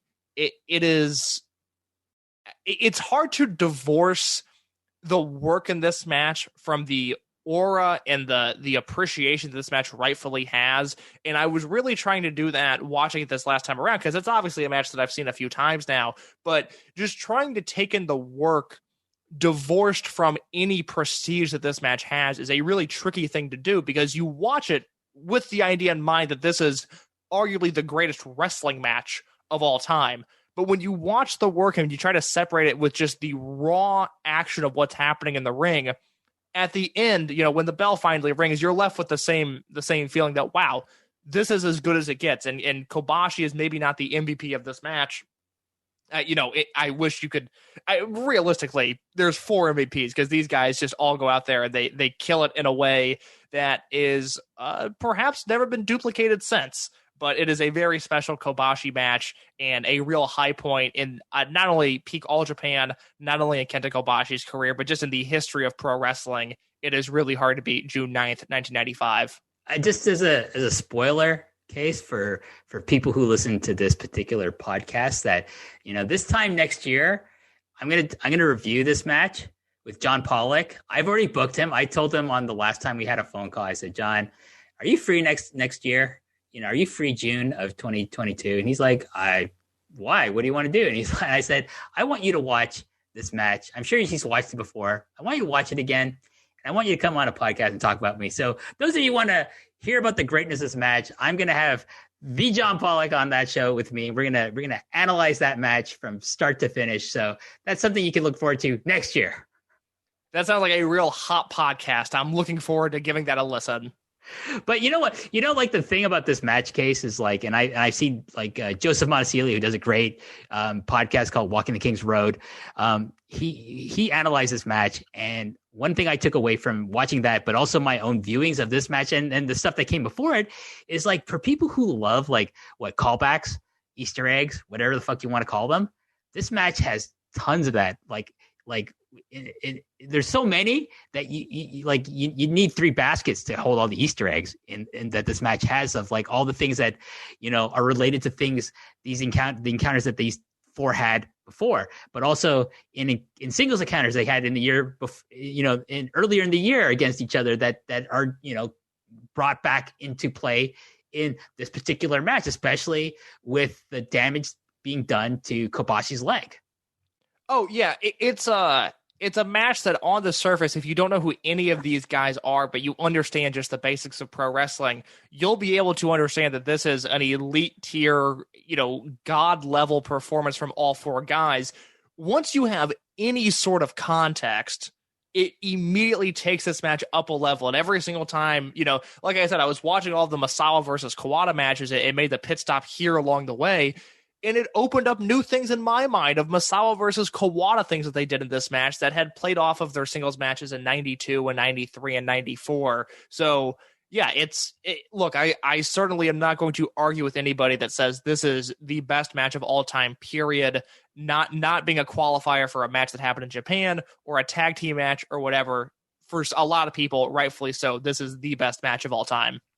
And it wouldn't be the last time they faced each other in 1995 either, because these 2 teams would face each other again for the titles on October 15th, and that would go to a 60-minute draw. And hey, I will gladly sit down for a 60-minute draw between these 4 guys any day of the week. Also in 1995, Kobashi challenges again for the Triple Crown. This time Misawa, his tag team partner, is champion, and he loses that challenge. That happens on October 25th at Budokan Hall. So 10 days after going to, I'm sure it was a 60-minute war with Kawada and Taue with Misawa as partner, he then faces Misawa in, I can't remember how great this match is. I'm sure it's great. It's at Budokan Hall. It's for the Triple Crown that they just, I'm sure, tear the house down. And it's only 10 days later, Case. Who but one of the 4 pillars, but especially maybe Kobashi here, could have back-to-back performances essentially like this. No, it's absurd. I mean, it just goes to show how deep this guy's resume is. And, it's not like when you talk about the greatness of Kenta Kobashi, typically, not a lot of people are going, man, I love the fall of 1995 in his career. That's not exactly one of the high points that people turn to, but I'm a pretty big fan of that Misawa versus Kobashi Triple Crown match. I don't know if I've ever seen that hour-long Holy Demon Army tag. That's very interesting. I'm going to have to sit down and watch some hour-long matches this next week, apparently. But, this is another really strong run in the back half of 1995. And I used this term earlier, but it's kind of just a blip on the radar for Kobashi. Again, nobody's going, man, the fall of 1995, that's when Kenta Kobashi crushed it. But he was, and it's just insane to think about. Well, definitely something that's a highlight is the Real World Tag League of '95. Masao and Kobashi enter it. They go to the finals again, of course, and they defeat Kawada and Taue in the finals at Budokan Hall, December 9th, 1995. It's like, like these two guys and their feud with Kawada and Taue is like quite possibly, I got to say, like maybe up there. Like maybe it's greater than like I'd have to really think about this, but like what comes to mind for me? Rock and Roll's Midnights versus the Fantastics, Heart Foundation versus the Bulldogs. Like more recently, maybe like I really love the feud that the New Day had with the Usos and WWE, like shit like that. I love when teams just face each other again and again and again, and it's different each time. That's just to me is the beauty of what tag team wrestling can and should be. Yeah, no, I mean this is the greatest tag feud of all time, and they end in a pretty strong way in the end of 1995. And then you look at 96 and what's ahead for Kobashi, and all of a sudden, we got out of this pattern from 93 to 95 where he's teaming with Misawa and he's working his way up the card. And every once in a while he gets a big win. And then right when he can follow up, he gets knocked down a peg. And then by 1996, the landscape of All Japan is totally different. Well, he starts 1996 on March 2nd. He teams with Jun Akiyama for the first time in a tag team challenge. They lose in their bid to win the tag team titles from Kawada and Taue at Budokan Hall. But he would then enter the Champion Carnival, and he would get 16 points, and he would gain a draw against Taue, better than a loss. But, of course, loses to Misawa and Kawada during the block portion of the tournament. But, hey, it's all okay, though, Case, because on July 24th, Kobashi wins the Triple Crown Championship for the first time, defeating then champion Akira Taue for his first singles world title at Budokan Hall in what was, in my opinion, like a really strong performance from both guys. But to me, it's like, yes, Kobashi has reached that plateau now, and there's no looking back for him. Yeah, I love this match where Kobashi wins the Triple Crown. I love this era of Taue. I think 95 and 96, he's obviously doing the great work in the tag team with Kawada, but you really see him branch out for this short period of time as a singles competitor, and that leads to him winning the Triple Crown and then eventually losing it to Kobashi, which was the right decision in the grand scheme of things, and also just a very good match, which I will obviously take as that is an evergreen ideology of Kenta Kobashi having really great wrestling matches. So it's a good time in Kobashi's career. I don't necessarily I'm trying to think. Kobashi and Taue would have had this match that I really liked. I really like their GHC title match in Noah. I don't know if I can point to another really good or really great Kobashi versus Taue match, but they certainly made those two matches count. I think you'd have to examine a lot of their interactions in 93 through 94, 95, especially maybe in the Champion Carnival to find more examples of their great interactions. But this would have to be the pinnacle because Taue's going in, he's a defending Triple Crown champion. He's reached the pinnacle in the company that maybe he never thought he would reach because if I'm Taue, I'm looking at yeah, okay, Baba loves Misawa, he loves Kawada, he loves Kobashi more than me. So hey, he won it before Kobashi, but he's the guy who made Kobashi in this match in a lot of ways because everyone, if you look at his career, at Kobashi's career, you're gonna say who's the first person who did he beat for his first Triple Crown? Well, it wasn't Misawa, it wasn't Kawada, it was Taue, and that's something that I think is kind of I would wear as a badge of honor if I'm Taue.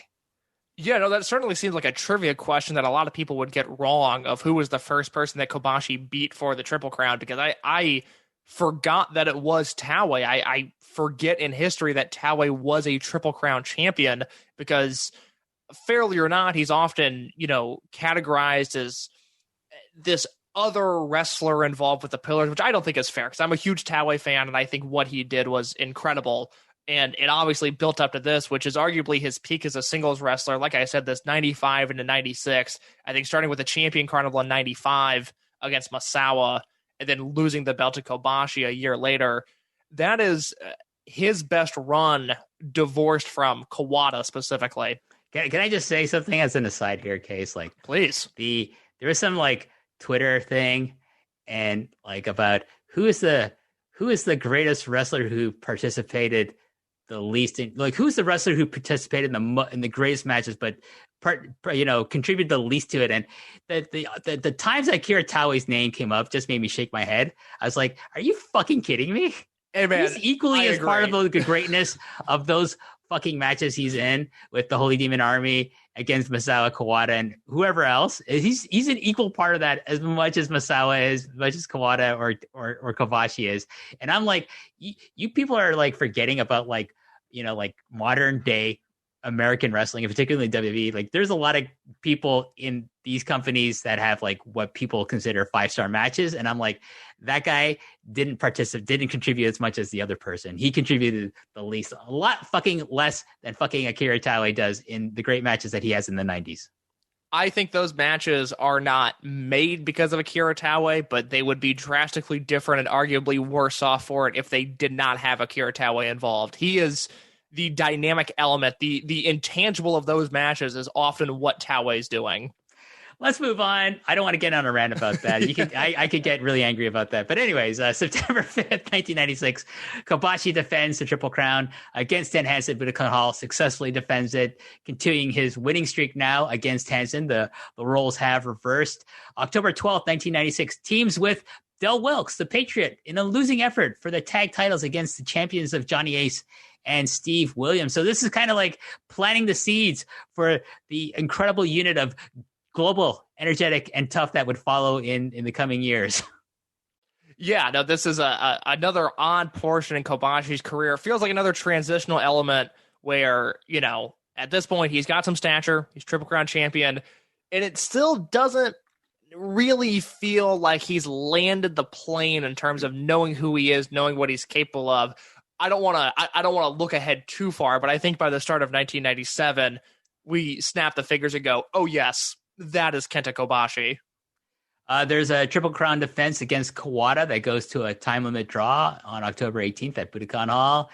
And finally, continues his team with the Patriot in the 1996 Real World Tag League, and they finish the tournament with 16 points. But it's 1997. We start 1987 on a kind of a sad note for Kobashi, because he loses the title to Mitsuharu Misawa in Osaka on January 20th. And it was said in an interview, Kobashi said that even though he was the Triple Crown champion, he was holding the 3 belts, he still thought Misawa was seen as the ace of All Japan. That didn't matter who the champion was, that the Misawa was always going to be seen as the top star of the company. And he said also in this interview that before this match happened, Kobashi's mother called him and said, no matter what, please don't feel bitter towards Misawa, which I think is really interesting. Yeah, I think Kobashi was right. I think this era of All Japan, Kobashi could have defeated aliens, and Misawa still would have been looked at as the top dog in the promotion, whether that was fair or not. But I will say, at least for this match, January 20th, 1997, I would put it as the number 2 Misawa versus Kobashi match of all time.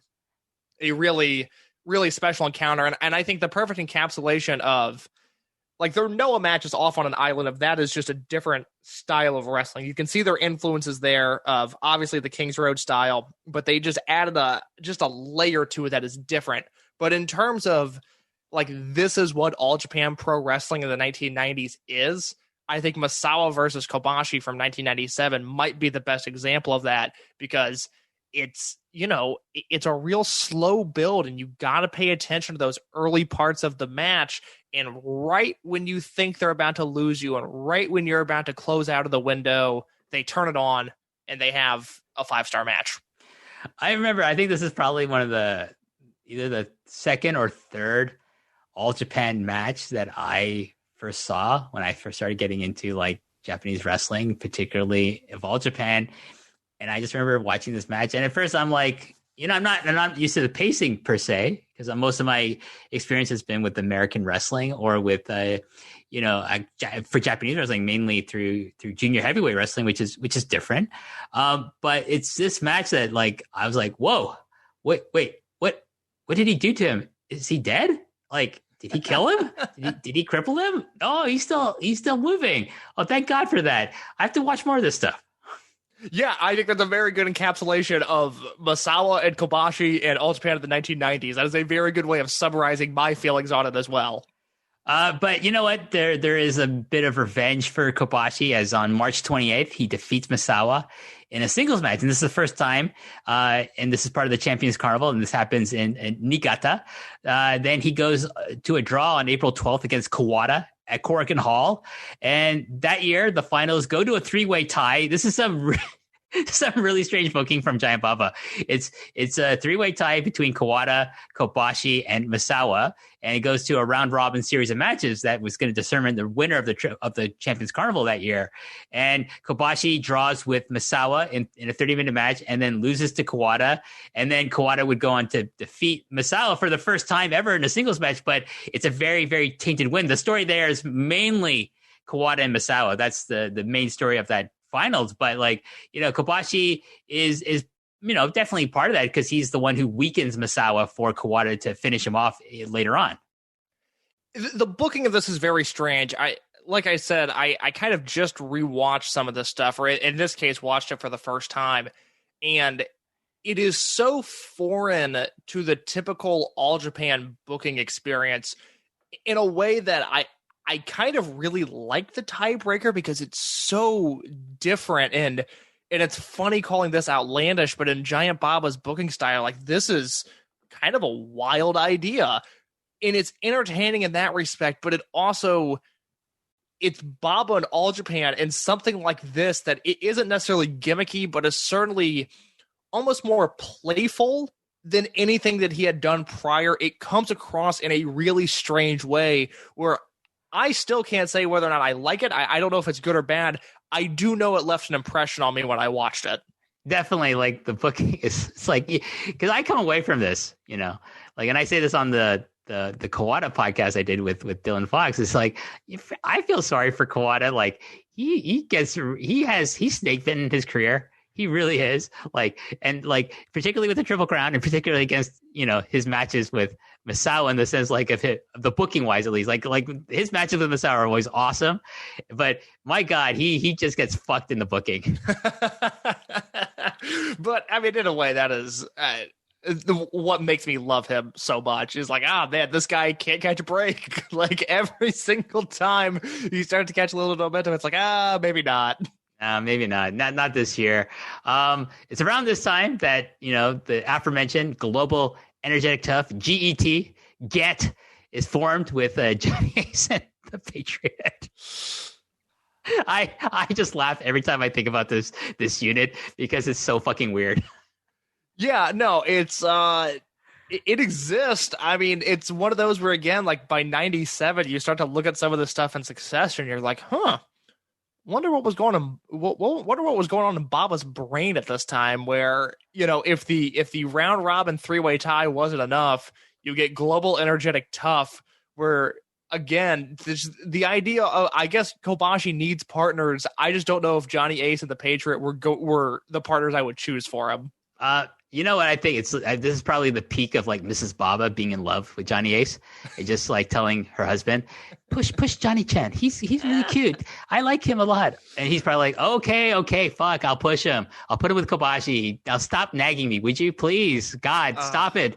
That's what I think. That's my theory, anyways. But that little side story, as well as Stephanie McMahon having the hots for Ultimo Dragon and wanting to unmask him, two of my favorite things, like two of my favorite lores in the history of wrestling. I love that Stephanie McMahon Ultimo Dragon story, because, like, I can just totally see it, Oh God, yeah, no, Ultimo, very handsome man, like, I get it. But I can also see Stephanie McMahon being so stupid as to want to unmask the guy just because she thinks he's good looking. Ultimo showed up, and they're like, well, I guess we don't know what to do with this charismatic guy who wears a mask and is beloved across the world. Oh, well, they just moved on from him immediately. Yeah. That's we'll have to come back into an Ultimo Dragon discussion at some point. Well, with Kobashi and Ace, though, they do find success. They beat the Holy Demon Army for the tag titles on May 27th in Sapporo. They would lose the belts to Steve Williams and Gary Albright on July 25th at Budokan Hall, but would regain the belts on October 4th in Nagoya. So a bit of hot potato with these tag team titles with Kobashi and Ace and different tag teams that they're facing for them. Yeah, I joked about this just a second ago, but I'm really curious now to see if there was some sort of shakeup in the office, or if Baba was inspired by something, or just I did not realize the booking in 1997 gets as weird as it does, because I am really fascinated by 1999 All Japan, because what I've read is that Masawa really wanted to have the Exodus that year, but out of respect for the Baba die in January of that year, that he really held off on it and kind of gritted his teeth for another year. So 1999 looks like a totally different universe than 1998. But now I'm looking at 97, and it's like all of these booking decisions are really weird. Well, there's also this match that I'm going to bring up, and this is a match that's never been aired. It's never made tape. I think it's probably taped, but it's never been made to tape. And it's kind of like one of my holy grails case. And that's this special exhibition match that has Kenta Kobashi and Manuike Mossman, a.k.a. Taiokeya. And they appear, and it's weird for Baba because he's breaking his isolationist policy. They appear on a big FMW card at Kawasaki Stadium to face a team of Hayabusa and Jinsei Shinzaki on September 28th, which is my birthday, by the way. 1997. I would give.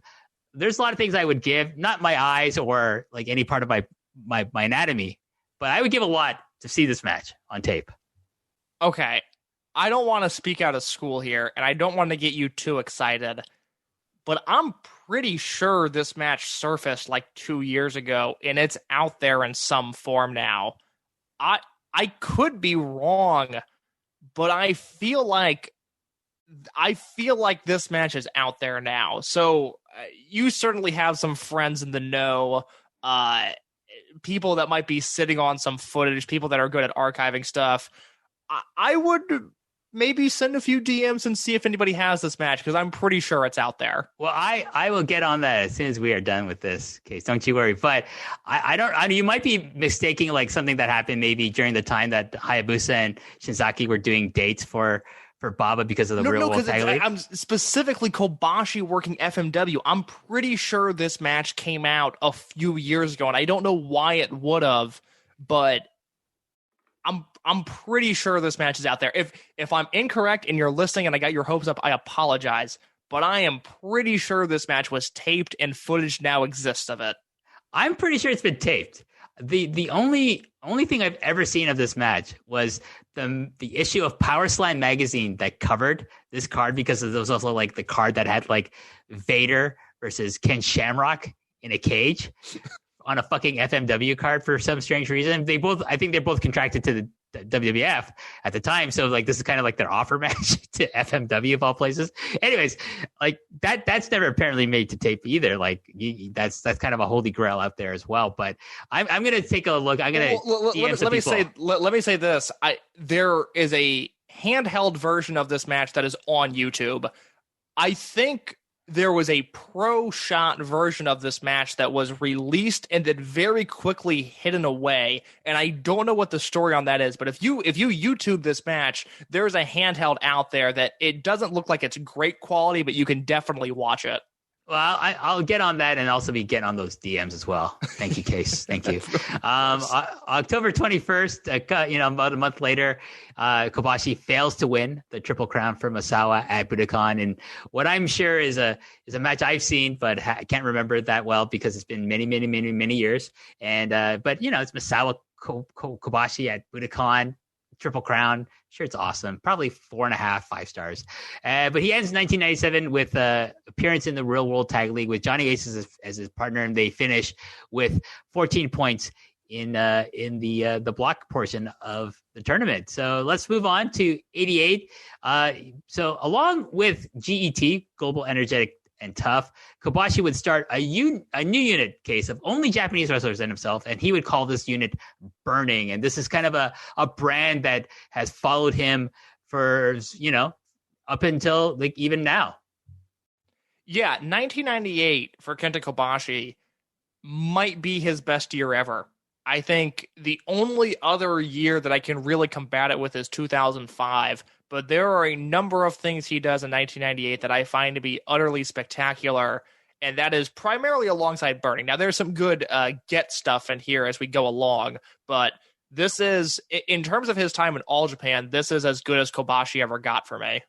So on January 25th in Yokohama, Holy Demon Army win the tag titles from Ace and Kobashi. He gets his first single win over Toshiaki Kawada in the Champion Carnival on March 27th in Niigata. He also gets wins over Steve Williams and Stan Hansen in the same tournament. He finishes with 18 points, and it's incredible. Like, it's not until later that he finally wins his first and only Champion Carnival, because you'd think 98, I would think, would be the year I would have pulled the trigger with him with the Champion Carnival. Yeah, he certainly had the talent to do it at this point. And who ended up winning the carnival that year? It was Masawa and Akiyama, so I'm assuming Masawa wins that match. But yeah, no, it would have been nice to have had Kobashi win things, because he certainly has a summer it was a great summer to begin with, but had he come in with the momentum of winning the Triple Crown, it would have elevated it to even another level. GET fails to regain the tag titles from the Holy Demon Army on June 5th in Sapporo, but that's okay, because on June 12th, 1998, he wins the Triple Crown for the second time by defeating Toshiaki Kawada at Budokan Hall. And I just rewatched this match for the first time in a long time today, because it's one of the other matches you want to discuss a bit. And my God, it's awesome. Like as awesome as Kobashi is in this match, I don't want to get attached about Kawada, but my God, some of the things Kawada does in this match, his delayed selling and comebacks are just out of this world. They're so good. I adore this match. I think it is so weirdly underappreciated and kind of forgotten, because, Masawa versus Jumbo, Masawa versus Kawada, Kobashi versus Masawa. Those are the feuds that tend to draw the attention of the Western eyeball.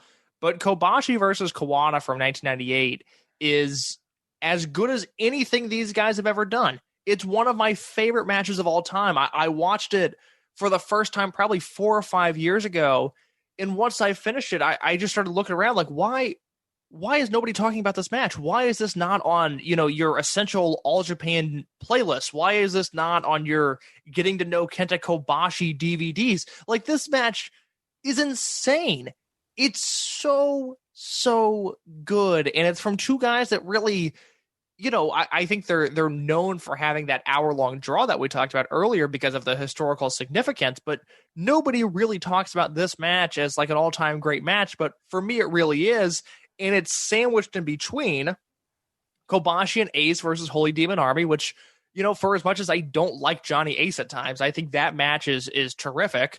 And then there's, we'll talk about the Jun Akiyama match in just a second. So you kind of have these three real high points of Kobashi's career all within this month and a half stretch, not to mention the fact that as I look at some match listings right now, Kobashi versus Kakihara is in July of 1998 as well. And I have recently become a giant fan of Kakihara's time at All Japan, and I really like that match specifically.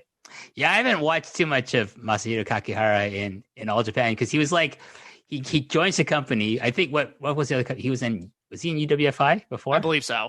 And then he's one of those guys that gets recruited into All Japan later. I think some Battle Arts guys also join. Like Daisuke Akita joins All Japan, and then he would migrate over to Noah because of that relationship later on. But it's an interesting point where Baba's kind of just like being more open to like having people from other companies join All Japan, not necessarily have to go through his dojo system per se to become someone who gets pushed. And yeah, like Kakihara, like on the surface, just saying on paper, like Kakihara versus Kenta Kobashi, fuck yeah, sign me up for that. I want to watch that too. Yeah, it's a really fun match. It takes Kobashi out of his normal element, and it's just kind of this match on an island where Kobashi really works it differently than any other match I've ever seen him in.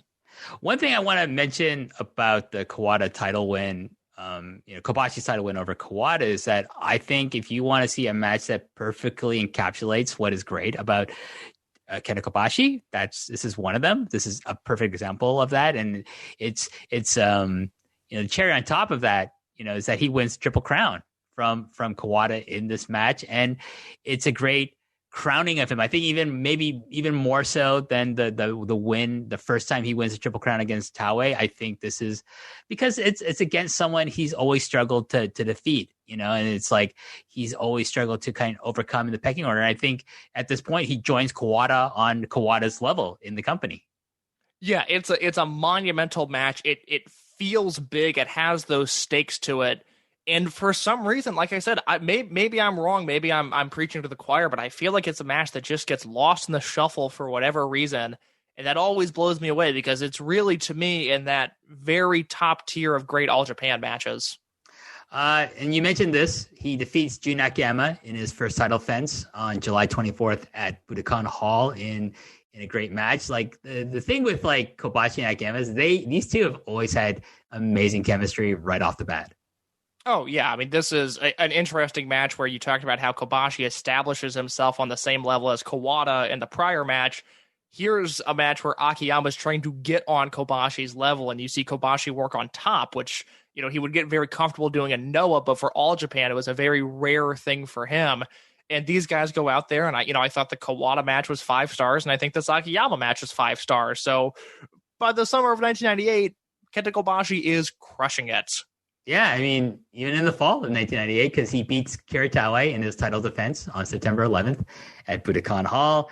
Him and Akiyama again challenged for the tag titles, but lose to the Holy Demon Army on October 11th. 1 month later in Nagoya, he loses a Triple Crown to, guess who? Mitsuharu Misawa on October 31st at Budokan Hall.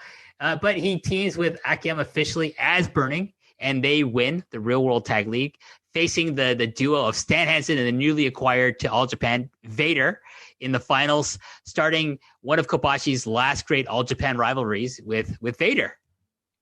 Yeah, and I was just talking to somebody about how enjoyable Vader's All Japan run is, and it's something that I kind of forgotten about, and then I went back and watched specifically some Hansen and Vader tag matches, and I was like, oh my god, that's right. Like, I think once Noah hits, you can see Vader's physical decline is evident, and I don't really care for the short amount of time he spent in Noah, but in All Japan, he crushes it, and he has, Kobashi as just the perfect foil. I think with Vader, like, he was in, like, wrestling prison in the WWF and was just very much so misused. And I think he saw it going back to Japan, particularly in All Japan, because I don't think he was going to necessarily go back to New Japan because of like the problems he had over the trademark of the Vader gimmick and shit like that. But like to go back to a company that he knows he could, wrestle without any restrictions and do what he's really good at. And that's like beat people up and work a stiff style. That it revitalized him for the 2 years that he was in All Japan before the Noah Exodus happens. And yeah, I mean, him teaming with Stan Hansen is a really fun tag team because Hansen's on his decline, but Vader's more than willing to like pick up the slack and just do a hot tag with Hansen, just beating up people and then take him out so like he can go rest on the apron again. Yeah, no, it's a pretty simple formula, all of their matches, but it is a very effective formula at that. Let's move on to 1999, and here on January 7th in Kochi in Japan, they would win the World Tag Team titles. It's him and Akiyama from the Holy Demon Army, and Vader defeats him in a singles match on January 15th in Yokohama.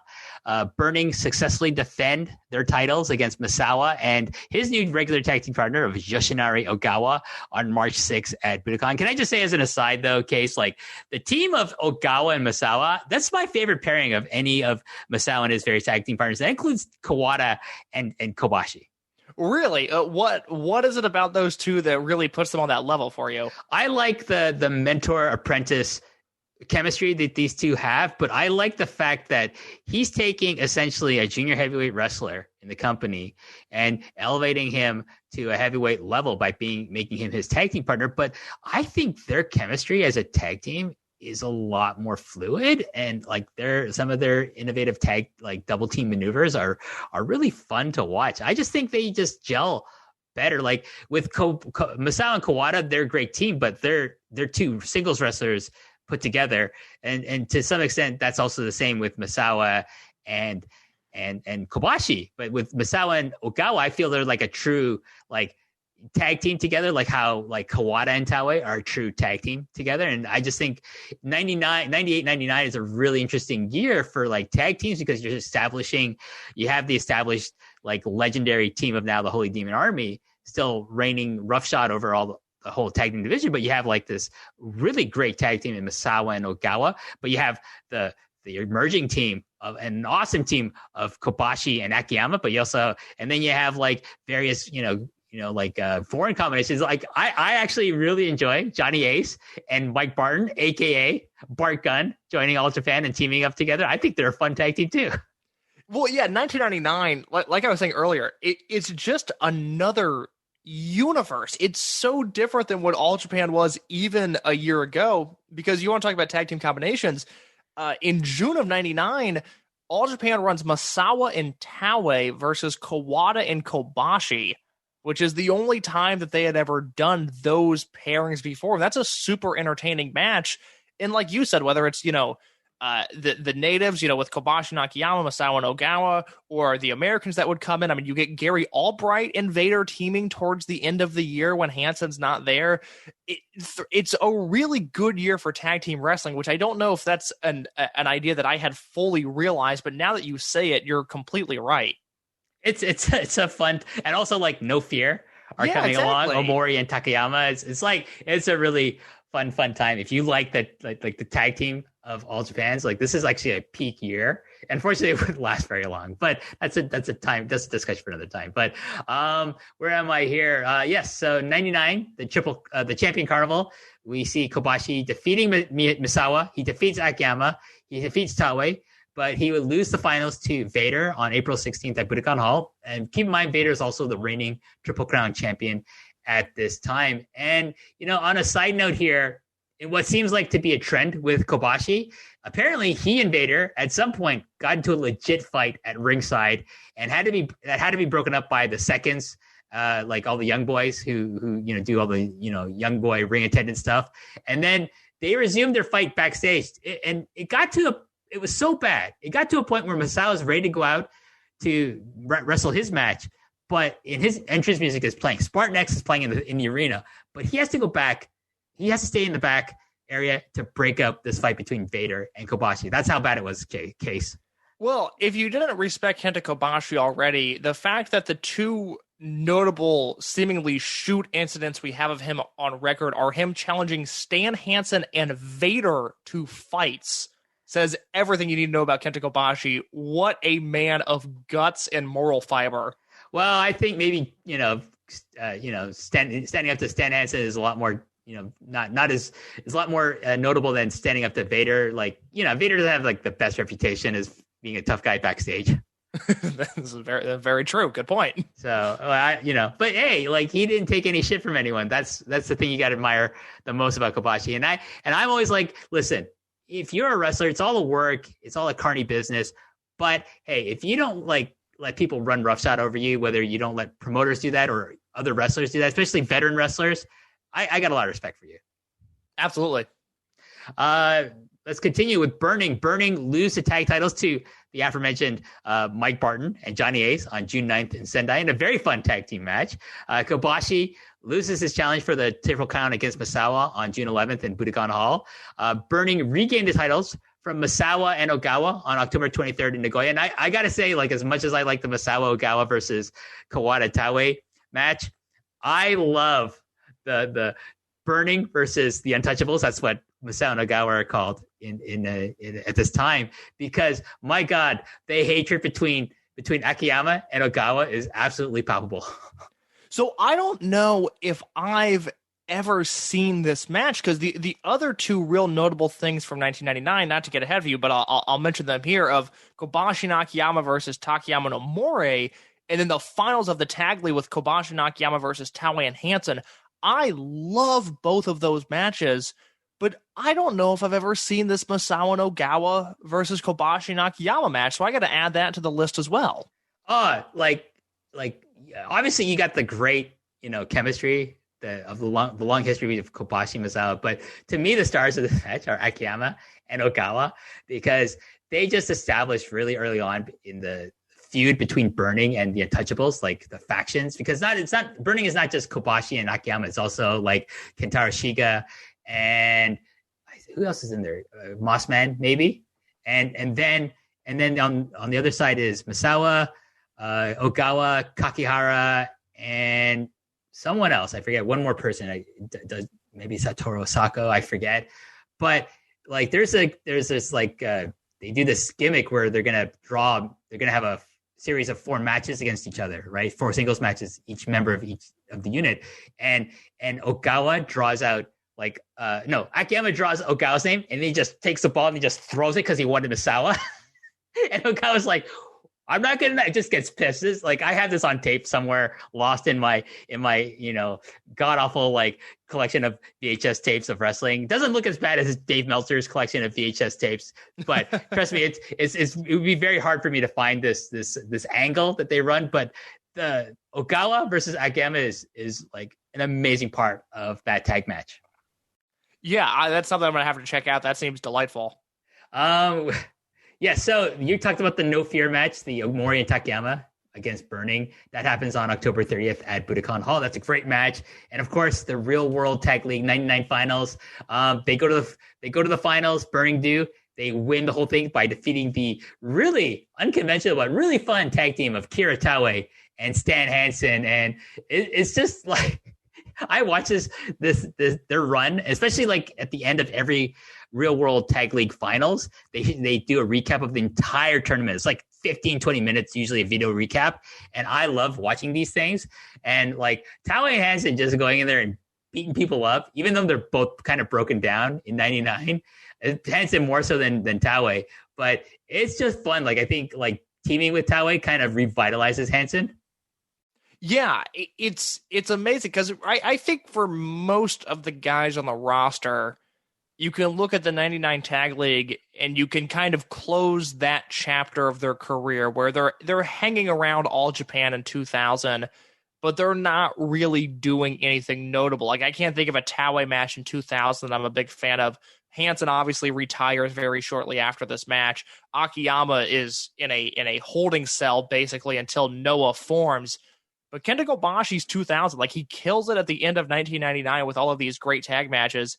And then he rides that momentum into the new millennium and is far and away the most entertaining part of the dying days of the original All Japan. Yeah, so speaking to his 2000, so Burning win their title defense against Vader and Johnny Ace on January 10th in Kumamoto. Steve Williams and Vader, though, come back. Like, Vader comes back with Steve Williams as his tag team partner, and they win the tag titles from Burning on February 2nd, 2000 in Kobe. Kobashi beats Vader to win his 3rd Triple Crown championship on February 27th at Budokan Hall. A great match. He finally wins the Champion Carnival in 2000 by defeating Takao Omori in the finals. And it's an interesting Champion Carnival because it's a single elimination tournament. It's not a round robin tournament, but he finally makes it there, and he has that on his resume. Thank goodness. And he defeats Yoshihiro Takayama in a great match to defend the Triple Crown on May 26th in Niigata. But, it's about a couple of weeks later on June 9th, he wrestles his last match for All Japan before leaving to form Pro Wrestling Noah with Mitsuharu Misawa, and thus vacates the Triple Crown. And maybe he's still the linear Triple Crown champion, Case. Well, yeah, let me say this real quick. Unfortunately, WH, I am running a little short on time, so maybe we pause after we talk about the All Japan, the end of All Japan here, and I would be more than happy to come back and talk about Noah and Kobashi if you'd like at another time. But it's an incredible end of the year because this is a promotion where maybe it's just history and me watching all of this in hindsight, but it does feel like there's a dark cloud hanging over 2000 All Japan when you're watching it because you know what's about to happen, with the exception of when Kobashi's in the ring and he gives Vader probably his last great singles match. He gives Omori a rare great singles match. Sorry, never been a Takao Omori guy, but I really like their singles match in 2000. And then he and Yoshihiro Takayama crush it in what I would have to say is probably the last great All Japan. It would be the last great All Japan match of this era, which is incredible to think about. But Kobashi really has a strong year 2000 up to and then through the Exodus. Yeah, well, with that being said, we'll let you go, but like Case, like thank you so much for joining us here. I'm going to finish off with some more notes about Kobashi's career, but we'll definitely have you back on the long and winding royal road to talk about a match of your choosing down the line for sure. Just not the June 9th tag match. That's for John Pollock. Yes, but we'll maybe we'll have you on. Like maybe we'll talk about the Can-Am's All Asia tag match maybe in the future. We can. God, I would hate to steal that from L&WRR. I think I would feel guilty about it, but we could definitely come up with something because there is a long list. I'm sure I can find a different match for Alan to wax poetically about. Yes. I'm sure there's some like obscure like Tsuyoshi Kikuchi versus Masanobu Fuchi match that happens in fucking Fukuoka that he wants to review instead. Who knows? You never know with Alan, right? So he's seen so much wrestling. It's not but where can more people find? Thank you. You're this was awesome. But where can people find more of your work? Oh my goodness. If you dare follow me on Twitter, I am at _in_your_case. And there I have, I guess, a variety of opinions on wrestling in general. All of my writing can be found over at voicesofwrestling.com. And most importantly, if you like hearing my voice and you want to hear me talk about something other than All Japan Pro Wrestling, every week on the Voices of Wrestling podcasting network, a former guest of another WH Park program, Mike Spears, and I host the Open the Voice Gate podcast. There is not a better resource for Dragon Gate knowledge in the English language than what we do. We are currently working on some Masaru Yoshino stuff to prepare for his upcoming retirement. So we're on slower weeks. We're reviewing classic Masaru Yoshino matches, but every single week we come to the table with everything you need to know about what's going on in Dragon Gate, which is the most exciting and arguably hottest promotion in Japan right now. So I would highly recommend the Open the Voice Gate podcast, where we've been really proud of the work we've been doing there lately. In WH Park, thank you so much for having me on. This was an absolute blast. Yeah, we'll definitely have you back on the Pros Wrestling on something I do. And I just want to throw out my endorsement for Open the Voice Gate. Like, honestly, if you want to get into Dragon Gate, and you're kind of like, even though they have English commentary with Jay, like trust me, like if you need to get some background, if you need to get some history, check out like the archives for Open the Voice Gate. Check out the work that Mike Spears and Case Lowe do. It's incredible stuff. And like, I think you two are like two of the best voices at Voices of Wrestling, because like everything you say is eloquent and well researched, and that just makes me glad that you guys are still doing Open the Voice Gate still and just bringing the Dragon Gate love to everyone. And I'm always happy when you appear on a podcast. Either of you appear on a podcast with me, so it makes me happy. Thank you very much. That's a very kind to hear. I'm going to dip out of the Zoom call, and I hope that you have a good time talking about Kenta Kobashi for the rest of the night. Thank you, Case. Talk to you soon. Thank you. Goodbye. Bye. All right. With that being said, thanks to Case for joining us. But we're going to continue on. Some interesting notes. We're going to wrap things up with some interesting notes about Kenta Kobashi. So one thing that I thought interesting in my research of him is that he wanted he wanted to find a new move to replace the moonsault as his finisher, since it was taking a toll on his knees. So he thought he'd emulate his rival Stan Hansen and use the lariat. So an interesting note of that is that Hansen took him aside and told him that, hey, the lariat is a one-shot move, and to make sure he does it in a way that it believably finishes the match, which I gotta say, Kenta Kobashi probably, more than fulfilled that wish from Hansen. Says he developed his lariat by practicing on steel poles, and he developed the strength of his chops by practicing on concrete walls. Very interesting. And I can believe that story. Doctors would later tell him to stop doing the machine gun chops, but he refused because he said the fans would be disappointed in not seeing him do these moves in his matches, even on smaller shows, and like maybe in Nagoya, in Hokkaido, or in Niigata or somewhere like that. Moving on to his 2000s, after he leaves All Japan Pro Wrestling, in 2001, Kenta Kobashi gets knee surgery and spends the next 395 days in rehab to prepare for his return to a Noah ring. In his return match on February in 2002, he suffers a rupture in his left ACL and would be out another 5 months and wouldn't return to the ring until July of 2002. It's in 2003 that he finally wins the GHC title from Mitsuharu Misawa on March 1st, 2003, and has the greatest title reign in that belt's history. He has 13 defenses of it and holds it for 735 days before losing it to Takeshi Rikio. This coincides with the height of Noah's popularity and quality in ring, in my opinion. In 2006, he is diagnosed with kidney cancer. He has surgery to successfully remove the cancer and returns to wrestling 546 days later. On January 20th in 2007, he has surgery performed on both knees, badly needed surgery that was long due in happening. September 9th, 2008, he has a delayed ulnar nerve palsy of the right arm. Surgery was performed on the elbow joints, and he was again absent for a long time. January 5th, 2010, he has diagnosed with cubital tunnel syndrome. February 9th, 2012, at the charity event for recovery from the Great East Japan earthquake show entitled All Together, Kobashi teams with Keiji to win the victory, but was left with a left tibia fracture and right medial collateral ligament injury and a right tibial contusion during the match, and again was absent for a lengthy period until finally in May of 2013 he retires. And that's a hell of a career he has. Like, as I said before, this is like an All Japan podcast. It's not about Noah, so we don't really go into the greatness of his run in Noah, but like, go check out a lot of his stuff. It's rarely available out there for free if you want to really do some deep dives into Kenta Kobashi and Pro Wrestling Noah along with All Japan.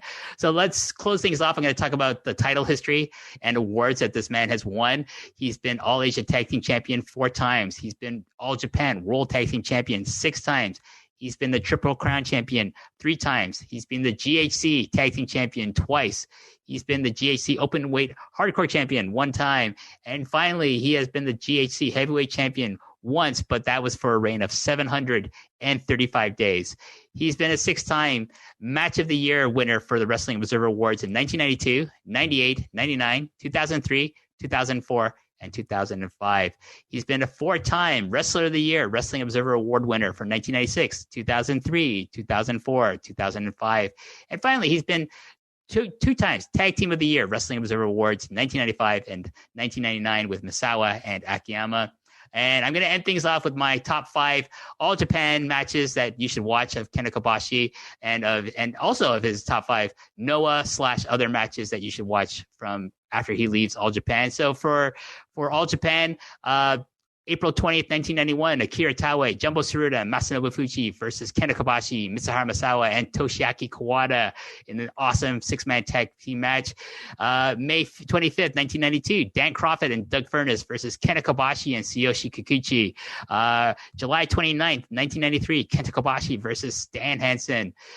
June 9th, 1995, Akira Taue and Toshiaki Kawada versus Kenta Kobashi and Mitsuharu Misawa. And finally, October 18th, 1996, Kenta Kabashi versus Toshiaki Kawada. Those are my 5 essential All Japan matches involving or having Kenta Kobashi in them. Top 5 Noah/other matches. March 1st, 2003, Kenta Kobashi versus Mitsuharu Misawa. July 10th, 2004, Jun Akiyama versus Kenta Kobashi. June 18th, 2005, Kensuke Sasaki versus Kenta Kobashi. November 5th, 2005, Go Shizaki and Kenta Kobashi versus Katsuhiko Nakajima and Kensuke Sasaki. And June 14th, 2008, Katsuhiko Nakajima and Kensuke Sasaki versus Kenta and Kenta Kabashi. And honorable mention goes to his Ring of Honor match that he has on October 1st in 2005 against Samoa Joe, one of the greatest matches of his career. And that will wrap it up. Thank you so much to Case. I wish he could have stayed for the rest of the show. I will say, behind the scenes, kind of peel back the curtain here, that I had to start this show a little late from what we originally agreed on. So, no fault of his. Please place all the blame on me for that. But it was great having him in here, and we're going to definitely have him again on a future episode of the Long and Winding Royal Road. And yeah, thanks for everyone for listening. We're going to have some news maybe about some merchandise coming up soon. We'll see. I'm getting some word back about something that I have in the works for a while now. But in keep an eye out for that. In the meantime, like listen to Post Perez with me and John Pollock, and usually a special rotating guest for the Post Perez bonus. And keep an eye out for whatever the next match in the series of the Long and Winding Road will be. And until next time, I'm WH Park, and I will say until then, thank you and goodbye.